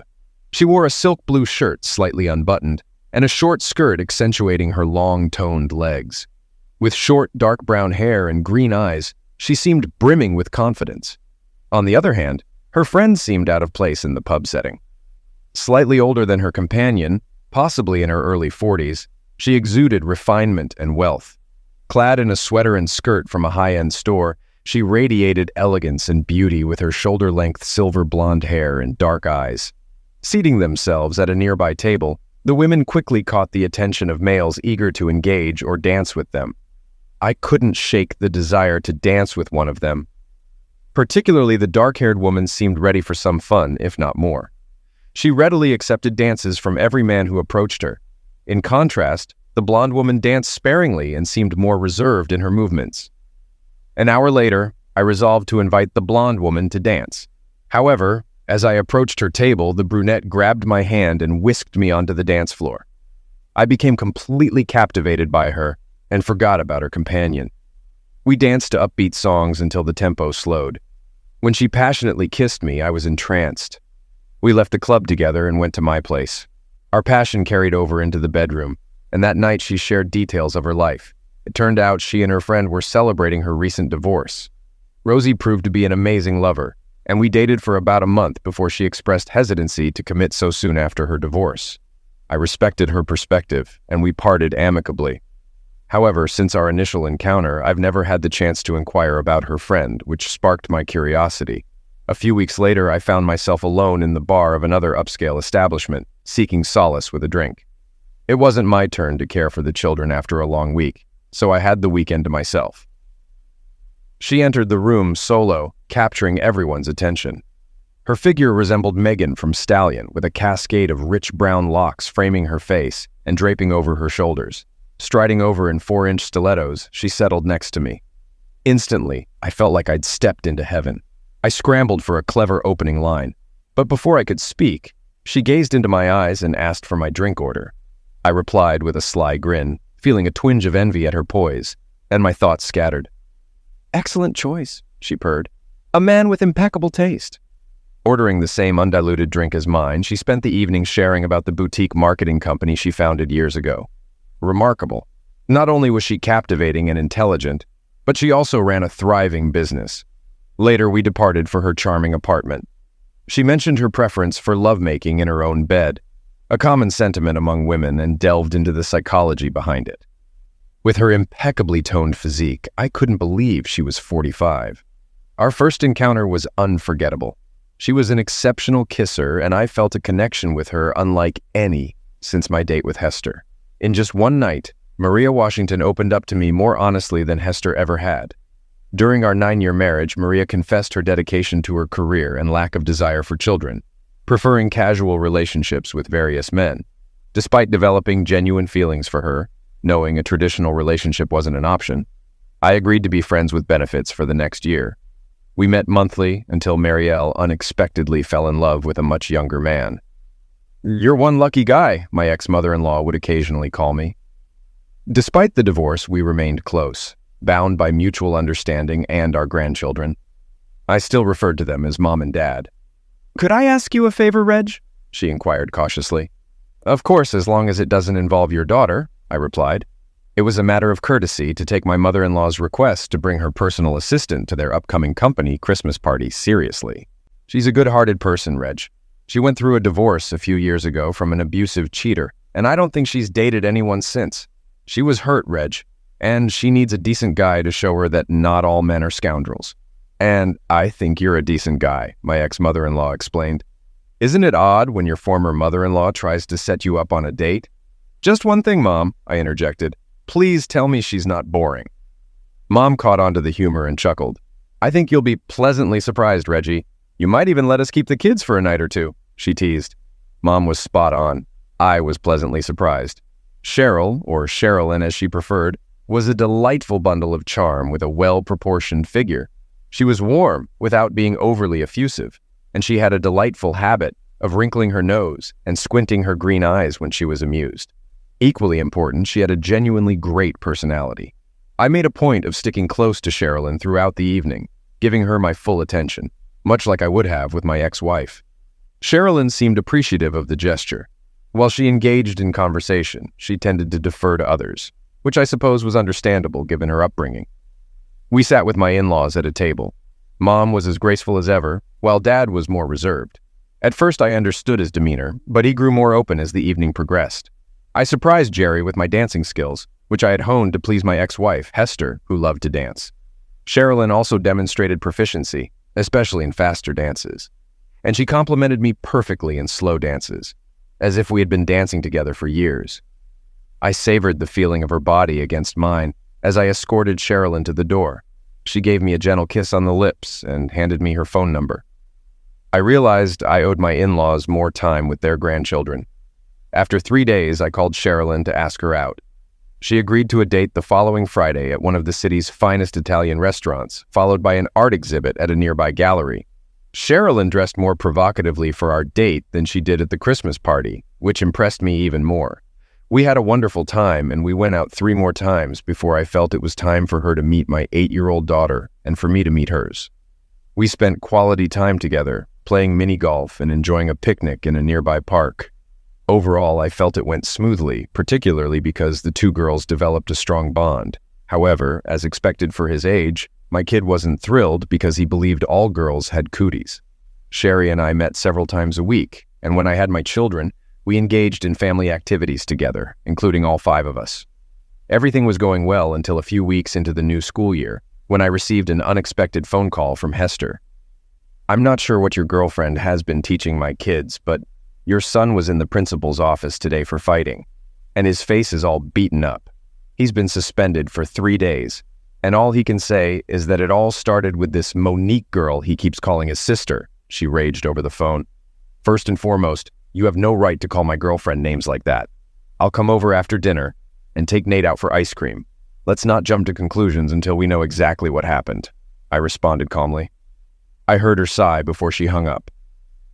After dinner, I picked up Nate and took him to a small, family-owned ice cream parlor. As soon as he got into my car, I conducted a thorough visual inspection. He had a cut on his lip and a scratch on the left side of his face. He joked, "You should see the other guy, Dad." "What's the truth, Nathan Abraham?" I responded with his full name to emphasize seriousness. He winced at the mention of his first and middle names. "A kid was bullying Mo, Dad. I told him to leave my sister alone. He threw the first punch. Then I punched him hard. They say I broke his nose. It made a loud crack, and there was blood everywhere," he explained, trying to hide a grin. "The boy who bothered Mo was 2 years older than Nate. Will Mo tell me the same story?" I asked. "Absolutely, Dad. I wouldn't have punched him if he hadn't thrown the first punch. I was just defending Mo. You always tell me to look out for Allie, so I figured it applied to Mo too. She's really small, Dad, Nate said. Nate had a valid point. Monique inherited her mother's petite stature, making her at least half a head shorter than most of her peers. I had always stressed to Nate the importance of looking out for his sister, and it seemed he now saw Monique as part of his family. It was fascinating how the innocence of childhood sometimes outweighed the wisdom of experience. I commend you for protecting Mo, but let's keep it between us, I told him. I'll speak with the principal and see what can be done. You might want to update your mother on Mo's status. It seems you and Elise haven't been keeping her fully informed about my life, which I appreciate. However, it might be better coming from you and Elise, I said. I mentioned that my 7-year-old understood completely. Children mature quite quickly these days. And Dad, when are you and Sherry tying the knot? She's amazing, you know, he added. As I mentioned earlier, kids grow up fast, and he was right. It was time to make a commitment to that woman. The following day, I reached out to the principal. The school had a strict zero-tolerance policy for fighting, regardless of whether it was self-defense. However, they also had a zero-tolerance policy for bullying. As a result, the aggressor received a 6-day suspension following interviews with witnesses. Although I disagreed with the policy, I advised him not to contest his punishment manually. Furthermore, I assured him of my support and promised to propose to Sherry as soon as I could afford the ring. Things got complicated when Hester discovered Sherry was Mom's personal assistant and that Mom had scheduled their first meeting. "What on earth, Mom? Aren't you supposed to be on my side?" Hester yelled later. "According to Mom, there's no your side," Mom replied. "He's not coming back to you. You completely messed that up. So why let a good man go to waste? Carolyn is a wonderful woman and a great friend. She deserves someone like Reggie." Mom described Hester's scream as horrifying as she recounted the incident.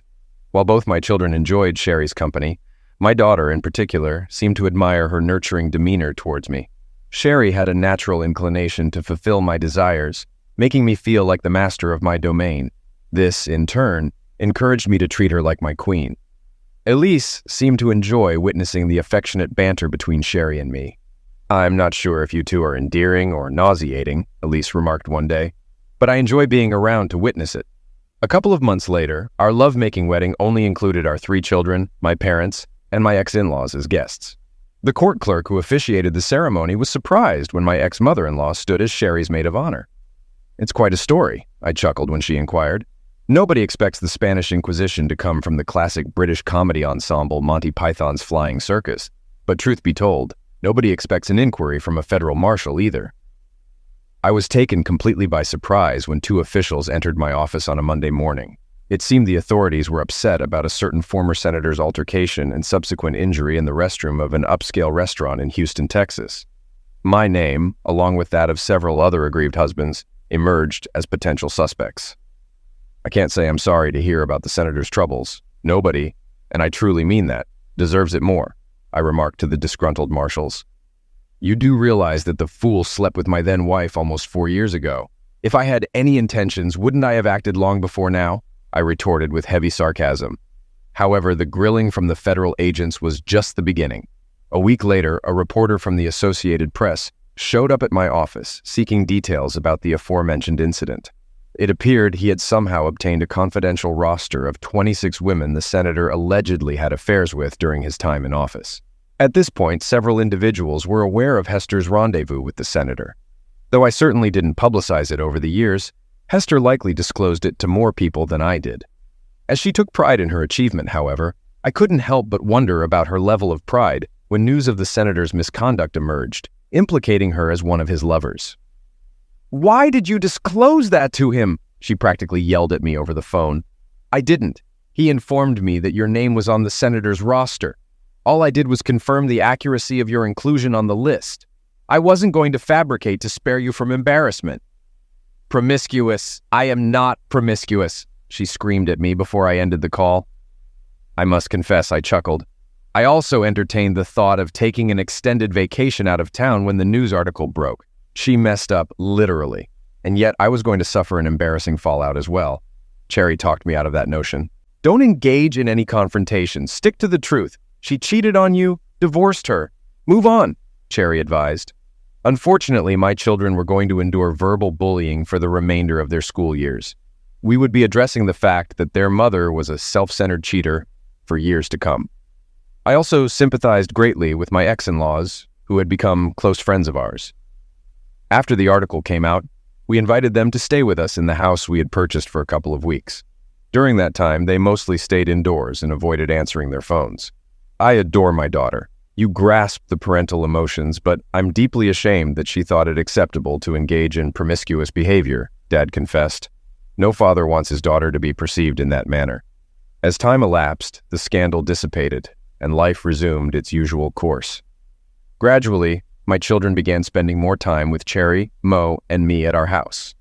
It wasn't formal, but our home naturally evolved into the neighborhood kids' gathering spot.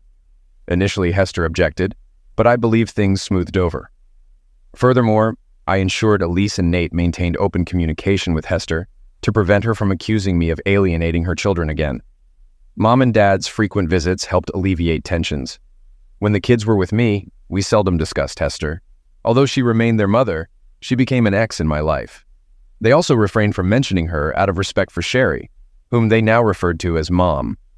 Initially, I sensed discomfort from Hester's parents when the kids started calling Cherry Mom, but that soon faded as they had been close to Cherry even before our marriage. Amidst the upheaval in my life and my family's, I paid scant attention to Hester's affairs. I knew she occasionally dated based on the kids' remarks, but I was startled when Elise announced one afternoon that her mother was engaged. A wave of sadness engulfed me for what might have been. Then, I felt a comforting embrace envelop me, and my sorrow swiftly transformed into joy for what I now possessed.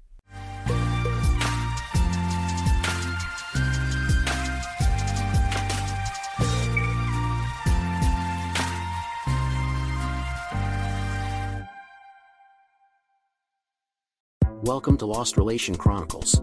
It was a bright, sunny afternoon in Florida when I heard the knock at my door. The warmth of the day had lulled me into a calm, but that moment shattered any sense of peace. I wasn't expecting anyone.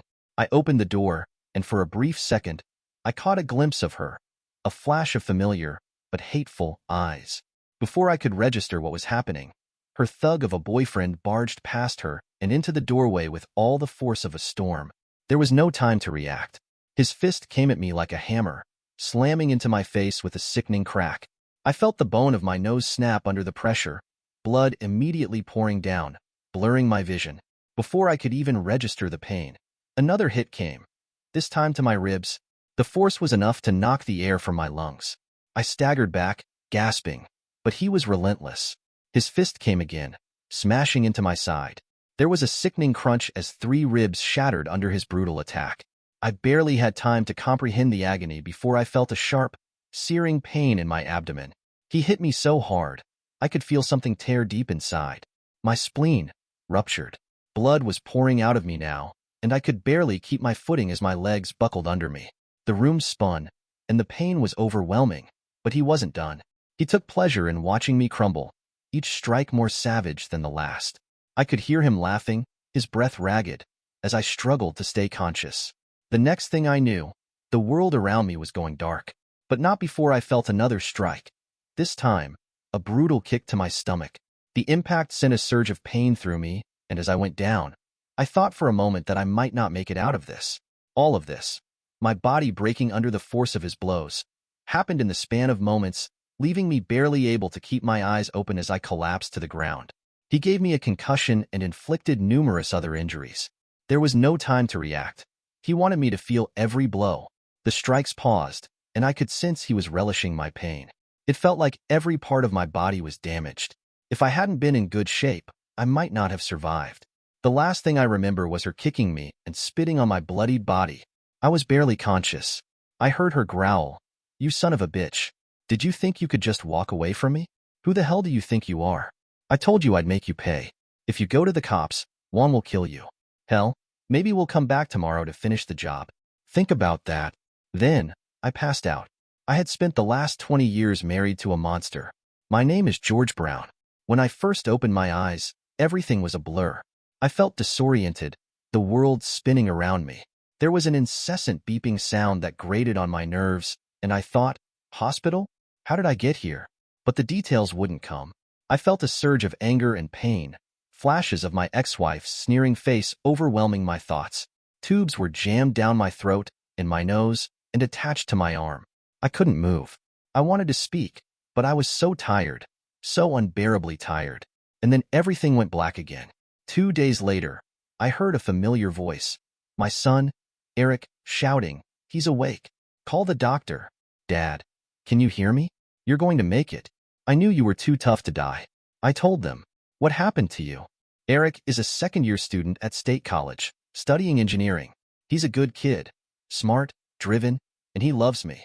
He can't understand why I couldn't stay with his mother. He never saw the woman she really is, the vengeful person I had to endure. I never tried to explain it to him.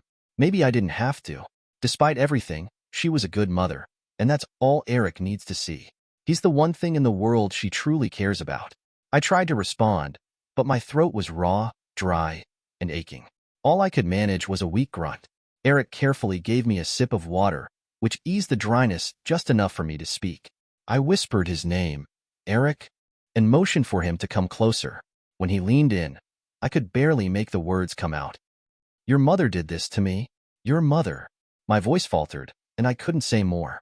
It was too much. "You and Mom have been divorced for over a year, Dad. You've got to be wrong about this.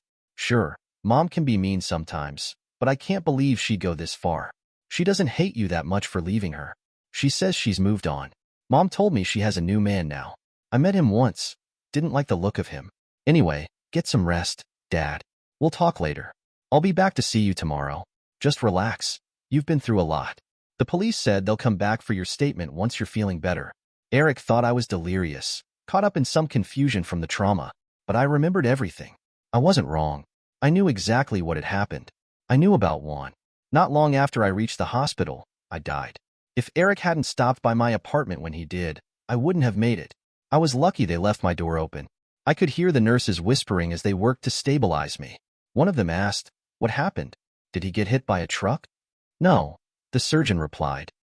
"I understand he was beaten into this condition. We got him here just in time to try to stop the bleeding." Then, the beeping on the machine flatlined, and a steady, ominous tone filled the room. I watched from above as the doctors worked frantically, trying to bring me back. I hovered in a strange, detached place, gazing down at my lifeless body on the table, feeling the desperation in the air. "Hold that clamp, nurse. That's it. We've got it. The bleeding's stopped. Clear." I heard the doctor say with excitement. Again, "Clear. That's it. He's back." They worked on me until my heart started beating again. When I finally opened my eyes, I was back in my bed, but I felt like absolute hell. A week after the surgery, I was finally ready to tell Eric the whole truth. "Listen to what I'm about to tell you, Eric. I know you're going to have questions, but let me finish first," I said as Eric sat by my bed, looking at me with a mixture of concern and confusion. "Okay, Dad. I'm ready to listen. You look different. Your face, your eyes don't look the same. I don't know. It's hard to explain, but it feels like you're looking right through me," he said, his instinct sharp, even if he couldn't fully put it into words. He was right. My recent experiences had changed me. Dying does that to a man. You're old enough to understand now. The last 10 years of my marriage were really tough on me. Your mom stopped being affectionate for reasons she wouldn't share with me. Our intimacy disappeared.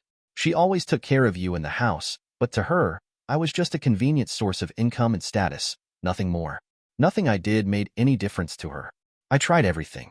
She refused marriage counseling, and my attempts at affection or romance were either rejected or accepted without any real feeling. I lived without any words of love. No hugs, no cuddling, no kisses. She would occasionally give in to sex just to placate me, but for years, I wasn't allowed to make love to her. It was only on her terms, when she didn't have to participate. Sometimes, she let me do it if I kissed her, but all day. I know all this is difficult for you to hear, but I stayed with her because I needed to be there for you. She cooked your meals, washed your clothes, but when you needed someone to hold you, to give you affection, I was there. She never saw that as important. She never understood that emotional support mattered. I couldn't trust her emotionally, and now, looking back, I realize I should never have trusted her at all. If I'd known she was cheating on me, I would have kicked her to the curb. I didn't want to be an absentee father. I didn't want to see the truth of what was really happening. You needed me, and I stayed because of that. But when you went off to college, I realized that was the moment I couldn't ignore it anymore. I told her it was over. Diana, I wish I was wrong, but you don't love me. If you ever did, it's clear you haven't for a long time. I finally understand why you didn't need sex from me. I can't ignore the evidence anymore. I see it now. My love for you has been dying for years. There are women out there who could appreciate a man like me. I know that now, but the final straw was when I saw you. I think you've cheated on me over and over. I've put up with your lies and excuses long enough. I refuse to see you for who you really are, but my denial is over. I'm done with you. We're through. We'll sell the house, split the equity and investments right down the middle. I'm not taking care of you anymore. That should leave you in good shape for quite some time. What are you talking about, George? I didn't do anything wrong, she cooed, trying to calm me down. I know I've neglected you, but I'll do better. Think about Eric. What will a divorce do to him? Come over here, and let me make it up to you. It was only with Juan once. I was discreet. It didn't mean anything, honey. She tried to look seductive and innocent at the same time, but failed miserably. It won't work this time, Diana. Eric's a man now. You can't use him as a weapon anymore, and frankly, I don't care about your excuses. I saw you. I saw you having sex on the dance floor with that gorilla. I saw you go into his apartment, and then leave 3 hours later, looking like you'd just been screwed. I've realized now that you've been cheating on me for years, maybe from the very beginning, but it doesn't matter anymore. I'm done. You're a fraud. You're a self-centered, manipulative bitch. You've been pretending to be my wife for far too long. That's not true. I love you. Shut up. Yes, it is, and you know it. All you care about is your public image. You took pride in how much you could take and how little you ever gave. The only control you had over me was what I let you have. It took real strength to honor my vows while being treated like crap. I tried to do the right thing. But did you ever stop to think about the consequences of your neglect and abuse? She was silent, unable to respond. She knew the game was over. I could see the wheels turning in her mind as she scrambled for a new tactic. I'm so sorry. I'm sorry I haven't been a good wife, for betraying your trust. Please forgive me. Give me another chance. I love you. Please, don't end our marriage. It was just sex with Juan. It was only one time. You have to believe me. I love only you. I can't live without you. I need you. You're my rock, she whimpered, tears streaming down her face. There was a time when I would have been moved by this, when I might have believed her. She was almost convincing, but not anymore. Here's a copy of the private investigator's report. I didn't even need to look at it, I said, tossing her a manila envelope. If your lips are moving, you're lying. You've been sleeping with this guy for months, and I suspect there were others before him. You're just trying to protect your comfortable little life. I had him checked out. He's some kind of muscle for some very bad people. I think you deserve each other. He's a vicious animal, and you're a lying 304. This conversation is over. Screw whoever you want. I'm already packed. My lawyer's card is on the dresser. I don't have any more time to waste on you. I'll be fair, but don't fight the divorce. I wouldn't want to send a copy of that envelope to your family and all your high society friends. Her face hardened. You a-hole. You took your time to grow a set of balls, didn't you? You can't threaten me. If you walk out on me, I'll make you pay. You know I'll find a way. Now forget this madness and calm down and have sex with me. I couldn't believe my ears. She still had no idea who I really was. You still don't get it. Have sex with you, bitch. It's over. I never want to touch you again, and I hope I never lay eyes on you again. You are out of your mind and out of my life, I said, walking out, leaving her forever. When I opened my door over a year later, Juan rushed in and attacked me. He worked me over pretty good. He took his time, savoring every strike to maximize the pain. Your mother watched the whole time. She wanted to torture me. He wanted to slowly kill me.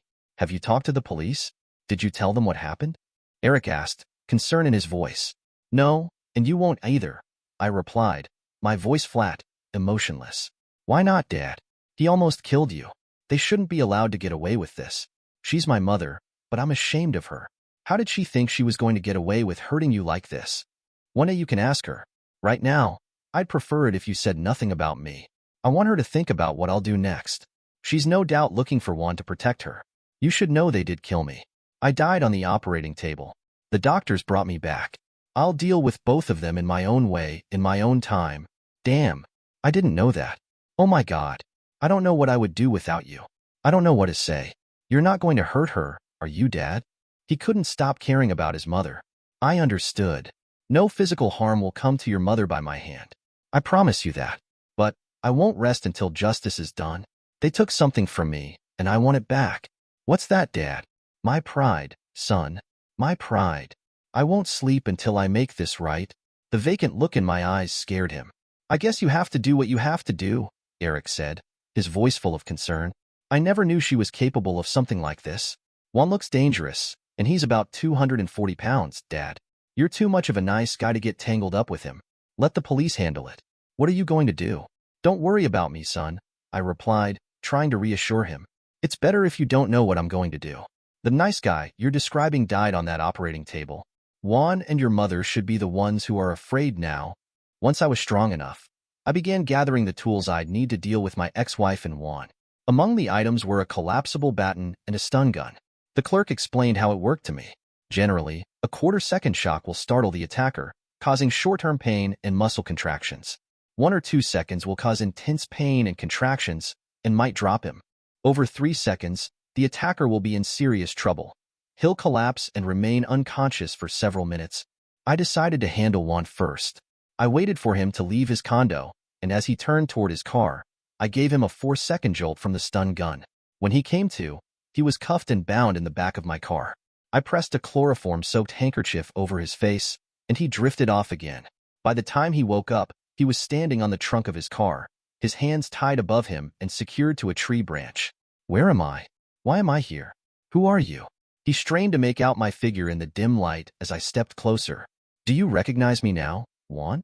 I said, my face becoming clear to him. I've been planning this moment for a long time. Let me go now, and I might let you live. Consider this a warning. You're warning me, Juan? I'm shaking in fear. How many people have you hurt this week, this month, this year? You're a terrible person, and you nearly killed me. If your ex-wife hadn't stopped me, I would have finished the job. You came closer than you thought, Juan. I'm back, and I'm here to settle the score. Was she worth your life, Juan? Was she? Because that's the price you'll pay for her. I clicked open the baton. I'm still carrying the pain from what you did to me, Juan. It's only fair I return that gift of pain. I could see the fear in his eyes. I saw you flinch, Juan. Let's see how tough you really are. You don't have the guts to... What, Juan? You think I don't have the guts to do this? I struck his right kneecap with the baton. He would have collapsed, but the rope held him upright. He groaned, struggling to balance on his left leg, but it didn't last long before I shattered the other kneecap. The pain was overwhelming, and he let out a strange, guttural sound. Finally, he was experiencing the suffering he had inflicted on so many others. I could see that he was starting to slip into shock. We're in the Everglades, Juan. I could leave you here to the mercy of the alligators, insects, and other creatures. But I'll take a more civilized approach. Directly behind you is a pool of quicksand. After I cut you free, I'm going to remove the brake from your car and send it down the hill. Then, I'll walk to the road not far from here and go home, reflecting on the brief time we've known each other. Do you have any last words, Juan? Kiss my butt, he managed to grit out through clenched teeth. I gave him another brief jolt with the stun gun. That seemed to get his attention. When he regained consciousness, I cut him down and he collapsed onto his car. Pure hatred was evident on his face, but I felt nothing. No anger, no compassion, not even hatred, just emptiness. I have a date with your girlfriend, so I'll be going now. Hold on, Juan. I wouldn't want you to fall off and get run over, I said, releasing the parking brake and giving the car a push. I watched as it slowly rolled backward. Screw you, he yelled, desperately holding onto the car as it disappeared into the mud. My ex never changed the locks on our house, apparently thinking I would never come back. I was sitting in the dark on the couch when she came in. When she turned on the light, she froze. Hello, Diana. What are you doing here? Get out. Juan will kill you if he finds out you're here. I think Juan's days of hurting people are over, dear, I said, with a hint of sarcasm. Sit in the chair over there. We have things to discuss. I will not. I'm leaving and I'm calling Juan. She panicked. She tried to leave, but I quickly approached her and gave her a brief jolt with the stun gun. Her body went rigid, as if someone had struck her. Her legs buckled, and I helped her into the chair. It didn't take long for her to recover. Now, we're going to talk. If you try to leave or touch the phone, I'll put this stun gun on your neck for a few seconds. I promise you won't like that. I know you, George. You would never do that. I'm not the man you married, Diana. Believe me when I say I've become a ruthless, cold-hearted person. Juan knows exactly what I mean. I think I like you better now. What did you do? You're one disturbed woman. Let's just say I took care of some unfinished business. Okay, I'll play along. What do you want? She asked, her voice a mix of fear and contempt, her bravado quickly fading. She must have thought I was going to kill her. Why, Diana? I was fair to you in the divorce. I didn't file for adultery, even though I had more than enough proof. I never tried to hurt you. So why did you feel the need to hurt me? As I spoke, I nervously toyed with the pen in my hand. The more I thought about the divorce, the more I hated you. I wanted to hurt you for abandoning me. In my own way, I always loved you. I couldn't handle the rejection. I had to make you understand how I felt. How did one get involved in all this? I met him at a bar. I told him that you abused me in our marriage and I wanted revenge. He was the perfect pawn for the job. He enjoys hurting people. I wanted to punish you. Juan, however, had his own agenda. I remember the kick you gave me on the way out. It seemed like you and Juan were on the same page. I had to do that. He was going to kill you. It was the only way I could think of to stop him. Some of what you're saying might be true, but I remember the venom in your voice and the force behind that kick. You took pleasure in hurting me. The only reason you're still alive is because I promised Eric I wouldn't kill you. I moved closer to the chair she was sitting in, and she instinctively shrank away in fear. I grabbed her by the hair, pulling hard enough to cause pain, and held the stun gun close to her face, firing it several times. I clicked the pin I had been fiddling with, and she heard her entire confession play back from the digital recorder hidden inside it. My lawyer tells me that a confession from you, backed by the evidence of my injuries, should guarantee that you and Juan will face charges for aggravated assault, kidnapping, attempted murder, and depraved indifference. Some of those charges will stick. You're going to jail, Diana. Now that the recorder was off, I looked at her and said, I promised my son that I wouldn't kill you, but trust me when I say this. I have a devil on the hunt for you. I won't let you live in peace. Every day, you'll beg for death, but I'll make sure you stay alive. It's time to run. With that, I released her and walked away, leaving her to her fate. Diana left town shortly after. The authorities are searching for her. She and Juan are now fugitives on the run. I never heard anything more about her. I don't think they'll ever catch up to Juan. As for Diana, she's been constantly looking over her shoulder, knowing the devil I set after her is still out there. Diana couldn't shake the words I had spoken to her. Every step she took, every shadow she saw, reminded her of the devil I'd promised was hunting her. She felt his presence everywhere, lurking in the corners of her mind, watching her from behind every darkened doorway. The thought of never being able to escape the torment, never being able to find peace, gnawed at her sanity. It didn't take long for her paranoia to escalate. She couldn't sleep, couldn't eat, couldn't stop looking over her shoulder. She started to see figures in the crowds, shadows that seemed to move with her, always just out of sight, but never truly gone. Her eyes darted nervously as she walked down the street, hearing footsteps behind her, voices whispering her name in the wind. Her heart raced. Her breaths came in sharp gasps. The walls of her mind began to close in. One evening, while she was running through the streets, desperately trying to outrun the fear that had consumed her, she began screaming. Her voice cracked as she shouted about a man following her, a devil haunting her every move. People on the street paused, confused and alarmed by her frantic behavior. Her words were incoherent, a disjointed mix of terror and madness. He's here. He's coming for me. The devil. The devil's after me, she shrieked, her eyes wide with panic. Her screams drew the attention of nearby pedestrians, some of whom called the authorities. Within moments, the sirens grew louder, and soon, police officers surrounded her, trying to calm her down. But Diana couldn't be reasoned with. Her mind was no longer her own, consumed by the paranoia and fear I had planted in her. The officers tried to restrain her, but she fought them, thrashing violently in her frenzy. She was screaming about the devil, about a man who would never stop hunting her. Her words, though full of anguish, only made them believe she was in a state of mental distress. They quickly determined that she needed professional help. Diana was arrested and taken to a mental institution, her world reduced to white walls and sterile silence. The constant whisper of the devil in her mind became her only companion. The staff at the asylum tried to treat her, but it seemed no amount of medication or therapy could quiet the terror she lived with. She was trapped in her own mind, the devil's haunting presence always just out of reach, but never far enough to allow her peace. Her life, once full of plans and choices, had been shattered by the consequences of her actions. The fear that I had instilled in her had taken over, leaving her a broken shell, unable to escape the torment that now defined her existence. Dear listeners, please share your thoughts in the comments section below, and don't forget to like, share, and subscribe. Welcome to Lost Relation Chronicles. I simply couldn't believe what I was seeing. Maria, my wife of 7 years, was on a table in the dining car with Kevin, her friend, screwing her brains out. I looked around, thinking there had to be an attendant or a waiter somewhere, but oddly enough, there wasn't. At that moment, all the love I had for my wife seemed to vanish. This was supposed to be a trip for the two of us to reconnect. I had been surprised when she mentioned that Kevin, a co-worker of hers, would be joining us. She assured me he was a friend to both of us, but I never liked the guy and couldn't understand why he needed to be there. Now, I finally understood. I also knew I would need proof for the divorce. This was the end of us.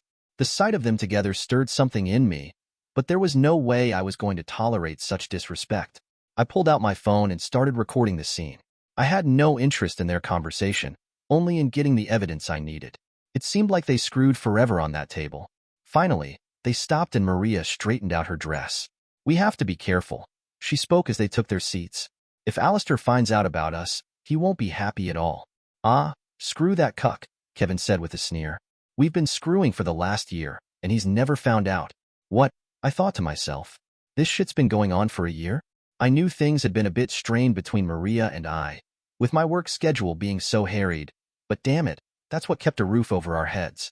Sure, Maria worked too, but her salary, such as it was, wouldn't pay for things she wanted. Her clothes, accessories, trips to the salon, and so forth.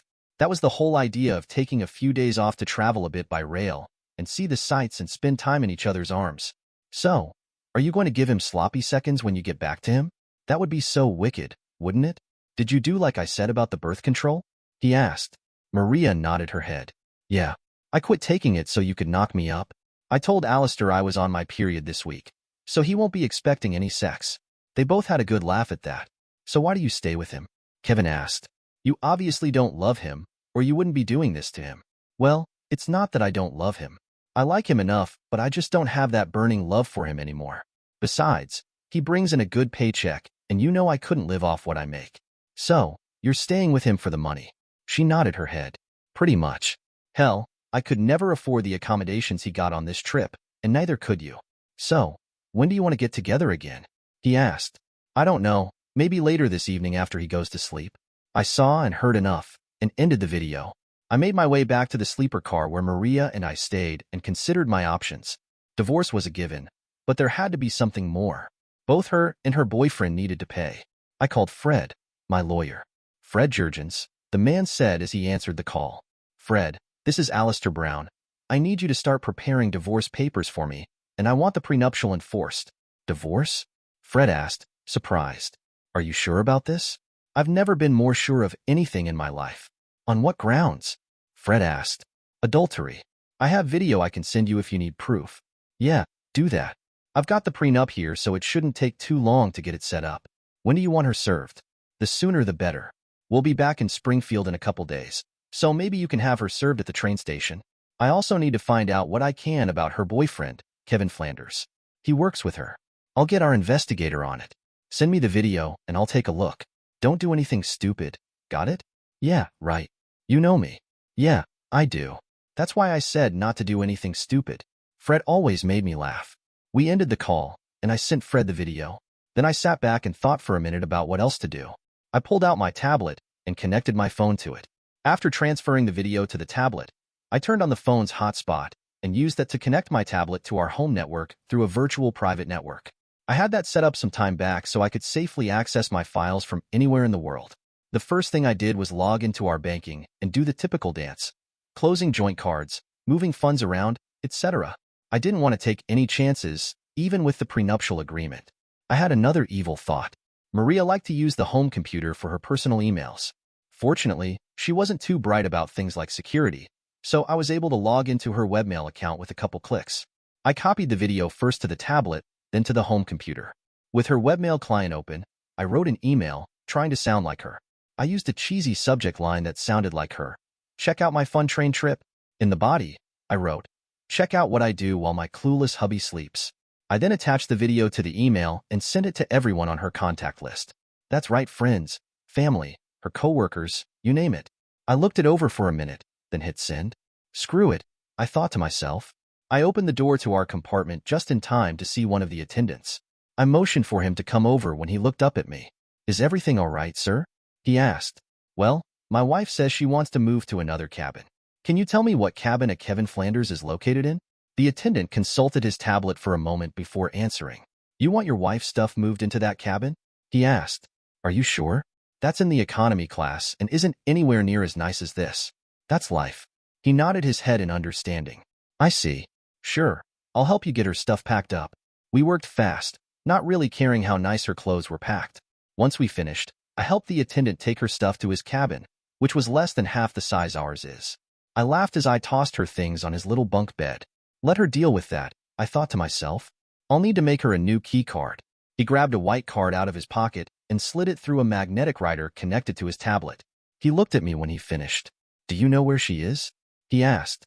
I nodded my head. I know where she was the last time I saw her. Led on. We made our way through the train and entered the dining car. Maria and Kevin were still making goo-goo eyes at each other when we came up to them. I sat down in one of the chairs at the table, and the attendant got Maria's attention. Yes? She asked, looking perturbed. I need to give you your new key card and collect the old one. She looked surprised. What do you mean? She asked. Apparently there was a mix-up in cabin assignments, so I need to give you your new key. This guy was as cool as a cucumber, I thought. Aggravated, Maria pulled out her key card and handed it to the attendant. He smiled and gave her the new card. Thank you. Have a nice trip. He turned and walked away. Maria looked at me, angry. What are you doing? She asked. I'm just making it easier for you and Kevin to play around. Her eyes grew wide. What do you mean? She asked. You think I don't know about the two of you? I asked. Maria started to look nervous. She glanced at Kevin and he looked perturbed. He looked at her key card and noticed the cabin number. Wait, that's a key for my cabin. I nodded my head. I figured that way you two wouldn't have to screw on the dining room table. I realize it may be a bit cramped, but that's the way it goes. By the way, did Maria ever tell you about the prenup she signed when we got married? What are you talking about? Kevin asked. Well, if you're going to screw someone's wife, you should find out a little bit about her first, don't you agree? I asked. Look, it was just all in fun. We didn't mean anything. Maria spoke up. That's right, Alistair. It was all just in fun. It doesn't affect our marriage in the slightest. Really? I asked, pulling out my tablet. I advanced the video to the part where they were talking and pressed the play icon. Listen to this. I like him enough, but I just don't have that burning love for him anymore. Besides, he brings in a good paycheck, and you know I couldn't live off what I make, Maria's voice said in the video. So, you're staying with him for the money, Kevin said in the video. She nodded her head. I stopped the video and looked at her. So, bitch. I'm nothing but a walking paycheck to you. Sweetheart, she began. I stopped her.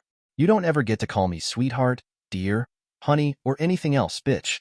I don't think you should even call me by my first name. I think you should call me Mr. Brown. And since you don't consider yourself married to me, I'll be taking these, I added, pulling her wedding and engagement rings off. And I'll be taking this, I added, grabbing her purse and removing her house key from the large key ring she kept there. I took my wedding ring off and placed it in front of Kevin. You can have this. I have no further need of it. I turned to Kevin.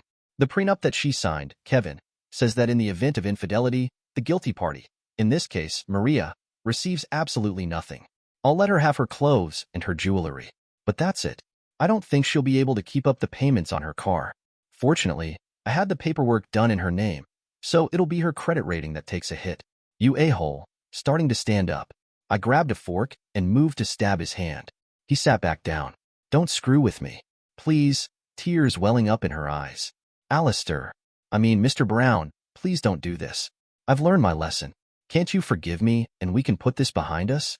No, bitch. Rewinding the video to a point where they began talking about knocking Maria up. I played the video so they both could hear clearly. The two of you have been doing this shit to me for a year. And you plotted to get knocked up by Kevin and pass the kid off as mine. I hissed, looking at Maria. Right now, I hate your guts and I wish to God I'd never laid eyes on you. I looked at Kevin before speaking again. You wanted the lying, cheating 304. You got her. Good luck. I imagine she won't be getting much support from her family and friends. What do you mean? Maria asked. I shrugged my shoulders. Check your email. She pulled out her phone and opened her mobile email app. Her eyes grew wide. What did you do? She asked. I just shared your memories with your family and friends. You looked like you were having such a great time. I just knew you'd love to share it with others. You scumsucker, she hissed. My parents just disowned me and my sister says she never wants to see me again. My friends think I'm a 2-bit 304 and they all hate me now. Can you blame them? I asked calmly. I gave you 7 of the best years of my life. I loved you exclusively all that time and never even thought of another woman. Worked my butt off for you. Bought that big house you just had to have. Bought you that new BMW. I never once complained when you spent all of your money on yourself, and I never complained when you went out supposedly to be with the girls. And what did I get in return? You rip my heart out. You cheat on me, and you kill our marriage. So I don't blame them one bit. Please, just give me another chance, she begged. I shook my head. No. You could have ended this at any time, but you chose not to. So this is the end of the line. You chose your bed, now you get to sleep in it. I hope it was all worth it to you. I expect you'll be served when we hit Springfield. Just sign the papers and be done with it. Then you and Kevin can screw each other to death for all I care. Alistair, Mr. Brown, is there anything I can do to make this up to you? I'll do anything. I stood up and thought for a moment before answering. Yeah, there is one thing. Actually, 2 things. Her eyes lit up in anticipation. Eat shit and die. She collapsed in tears as I turned and walked away. I fought back tears as I made my way back to my cabin. After I closed and locked the door, my phone rang. It was her parents. Apparently, they saw the video I sent them. Alistair, what the hell is going on? Maria's father, Jeffrey, asked. Hi, Jeffrey. I caught your daughter having sex with another man. I took video and I sent it to you. I'm having divorce papers drawn up based on the prenuptial. I expect she'll be served when the train hits Springfield. I wanted you to know why I'm divorcing her. Isn't there any way you can overlook this? He asked. I mean, divorce is so drastic. No, Jeffrey. If you listen to what your daughter and her lover said, you'll know there's no way I can get past her cheating. I'm nothing but a paycheck to her, that's it. She even wanted to have me raise some other man's child. That stupid girl. So, I hear you disowned her. No. I asked her to give me one good reason not to disown her. I'm still waiting.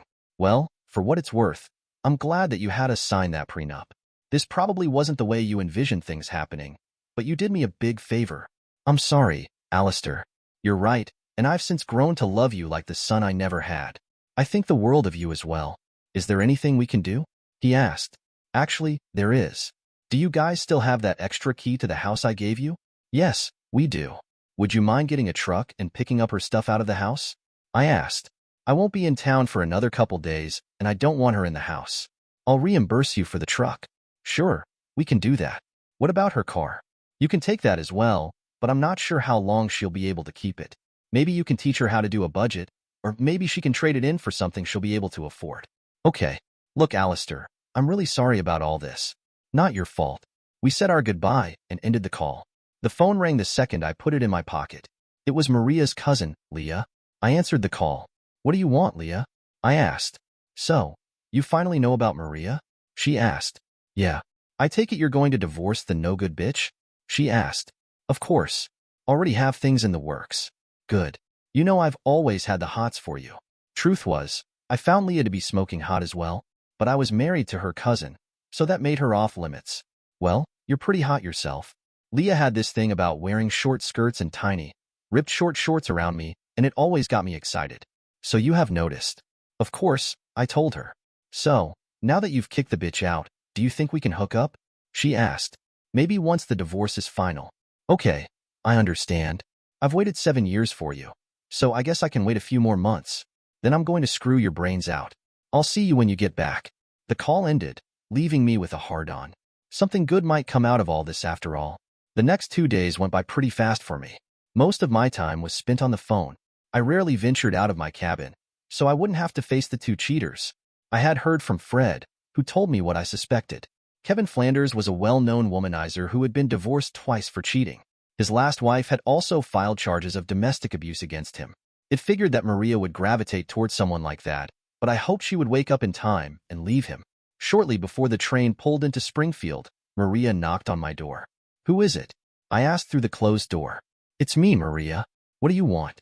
I asked. I want my husband back, she cried. Tough shit, bitch. I want a loyal and faithful wife who loves me, but I didn't get that, did I? Please, Alistair. Mr. Brown. I made a mistake, she cried. You went way beyond mistake, bitch. Get out of here before I call security. You're supposed to be in the economy section. Please, she cried. Can't we just talk? No. Go away. I never want to see you again. I heard her sniffle as she walked away. A part of me was sad for her, but I really didn't give a shit. She brought this all on herself with her lying, cheating, and disrespect. I got off the train and looked around to see if I could spot her and Kevin. I saw them a few cars away, getting off the train. Neither one of them looked too happy. Tough shit, I thought to myself. As I looked, a man approached Maria and handed her a manila envelope. She opened it, then collapsed in tears. I smiled and walked away. I got in my car and made my way home. I noticed that Maria's car was gone and all of her stuff had been taken, including a few pieces of furniture she had when we first married. I put my things away and went through the house, taking down all the pictures that included her. I wanted nothing to remind me of the cheating bitch. A couple hours later, I heard a knock on the door. I looked through the window and saw Leah. God, she looked hot in those shorts. I opened the door and let her come in. She carried a large dish of something that smelled like lasagna. She walked in as though she owned the place and set the dish on the kitchen counter. When she turned back to me, I looked her over. I wanted to make sure you had something good to eat. I don't want you to get hungry. Thanks, Leah. I appreciate that. Her eyes sparkled as she smiled. Would you care to stay and have dinner with me? I'd love to. You go get washed up. I know where everything is. I headed upstairs and washed myself up quickly before going back. By the time I got back, the table had already been set, and Leah had even poured us each a glass of wine. I pulled out a chair for her and admired her shapely thighs as she sat down. She grabbed my plate and dished out a nice chunk of lasagna, which was thick with meat and dripping with layers of cheese. This took a lot of work on her part, I thought. After she dished herself a small portion, I looked at her. This looks delicious. Thanks, in response. I love to cook, especially for someone I truly care about. Indeed, the lasagna was as tasty as it looked and I ate every bite, even cleaning the plate with a piece of garlic bread she made. You must have been hungry. There's no way I'm wasting food this good. That was the best lasagna I've ever tasted. She smiled as she came next to me. I'm glad you liked it, sitting in my lap. There's lots more where that came from. And maybe someday I'll even bring you dessert. I need to get home and feed my cat, but I'll be by tomorrow. I can't wait. She smiled as she stood. This is just a preview of what I have in store for you. I guess I'll just have to let little Alistair take care of me until your divorce is final. Little Alistair? I asked. That's what I call my toy. I like to fantasize about you screwing me while I use it on myself. I see. Well, let's hope Maria doesn't fight the divorce. We kissed for a while before Leah left. Fortunately, Maria didn't fight the divorce.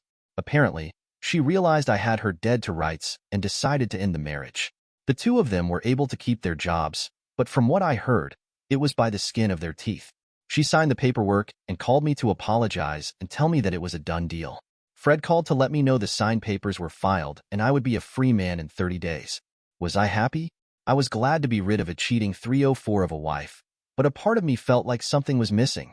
I had loved this woman exclusively for years and had hoped to retire with her, surrounded by children and grandchildren, but that wasn't meant to be. I was also frustrated that I hadn't gotten any revenge on Kevin. I had thought about filing for alienation of affection, but Fred said that was a waste of time. I thought about beating him to a pulp, but decided against it, since I had desire to go to jail. Leah came by every evening with something she had prepared, and we would share the evening meal. She even marked my calendar, counting down the days until the divorce would become final. I knew that I had to be with this woman for the rest of my life.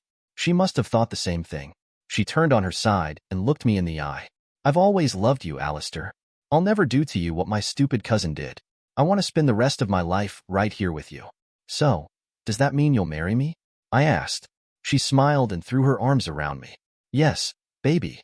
I'll marry you and make you the happiest man on earth. We kissed and made love some more before falling asleep in each other's arms. A few days later, I got a call from Maria's father. Leah and I had just finished making love and were laid back on the bed, watching a movie while sharing a bowl of popcorn. Alistair, Maria's in the hospital. I sat up, surprised. What happened?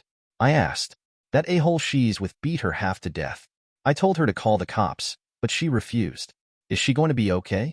I asked. Eventually, but I don't think she will be for long if she stays with him. All right, we'll head over and check it out. We? Her father asked. Yeah, Leah and I. Leah's there with you? He asked. Yeah. I couldn't have gotten through this without her. Okay, I understand. I'll meet you at the hospital. After we ended the call, I explained to Leah what happened and told her what I had learned about Kevin Flanders. We were both pissed at Maria for what she did, but neither one of us wanted her physically hurt. We cleaned up, dressed, and headed to the hospital. After talking to the nurse, we were led to her room. She looked horrible. Her face was black and blue, and one eye was swollen shut. One arm was in a cast, and an IV was dripping fluid in the other. She moaned weakly as we came into the room. I wanted to hold her and tell her everything would be okay, but didn't. Mr. Brown, a tear streaming down her cheek. I held up my hand to stop her. Alistair is fine. What happened? Kevin wanted to use my car to take his date out, and I told him no slowly. He got pissed off and started hitting me, calling me names. I told him that was my car and nearly half of my check goes to making the payments, and there's no way I'd let him use it to impress some 304. He wouldn't stop beating me until I threatened to call 911. That's when he took off. I don't know where he is. I had a real hard time breathing and my chest hurt real bad, so I called 911 and they came and brought me here. Did you tell the cops what happened? Leah asked. No. I was afraid to. I thought if he was taken to jail, he'd kill me when he got out. I shook my head at the bullshit I was hearing. So let me get this right. You run off to live with the guy you were cheating on me with, and he's now cheating on you. Is that right?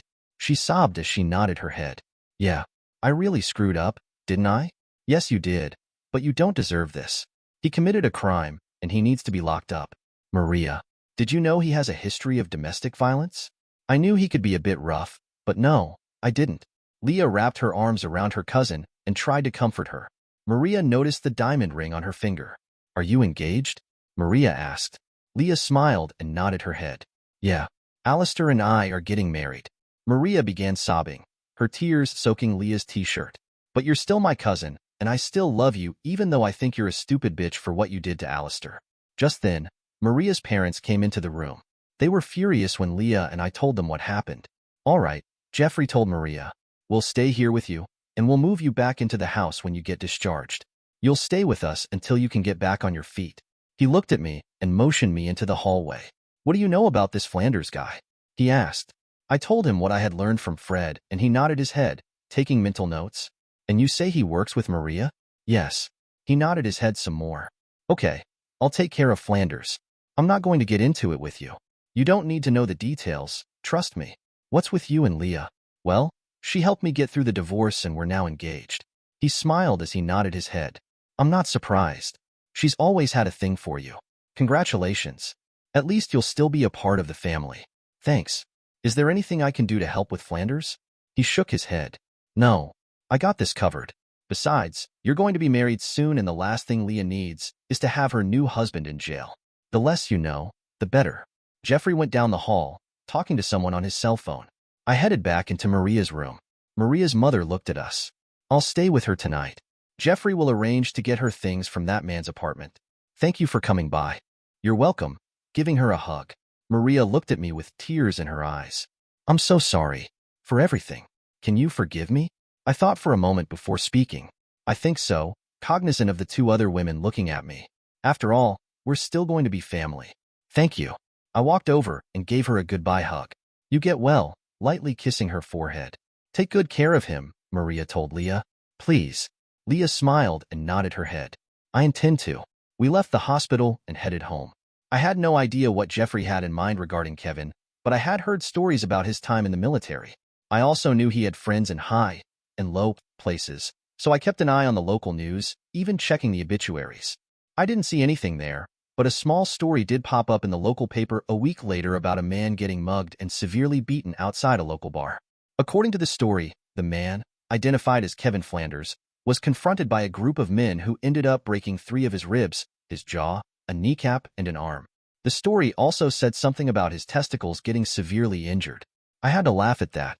Jeffrey got Maria's things from the apartment and moved her back into his home. Her parents hated what she did to me, but she was still their daughter and they still loved her. Leah and I married a couple months later. Since her parents had died several years ago in a car crash, Jeffrey walked her down the aisle and shook my hand. Maria came with her parents and cried as the preacher pronounced us husband and wife. We had a great honeymoon in Las Vegas, where Leah screwed my brains out as often as she could. After we got back, we moved her things into the house. She decided that since I made more than enough for the two of us, she would quit her job. I have a new job now, she said. What kind of job? I asked. Keeping you happy, she replied with a wicked smile. And she certainly did. But a few months later, she hit me with those 4 words every husband dreads. We need to talk? I walked in after work, feeling uneasy. Is something wrong? I asked, bracing myself for bad news. Well, we're going to need to remodel one of the bedrooms, she said, smiling. Why? I asked, confused. Because you're going to be a daddy. I couldn't contain my joy. I picked her up and kissed her all over her face. Are you happy? She asked. I'm the happiest man alive, I said. Then take me upstairs and show me just how happy you are, big guy. And I did. Yeah, sometimes life hands you lemons, but other times, it gives you something much sweeter. Dear listeners, please share your thoughts in the comments section below and don't forget to like, share, and subscribe.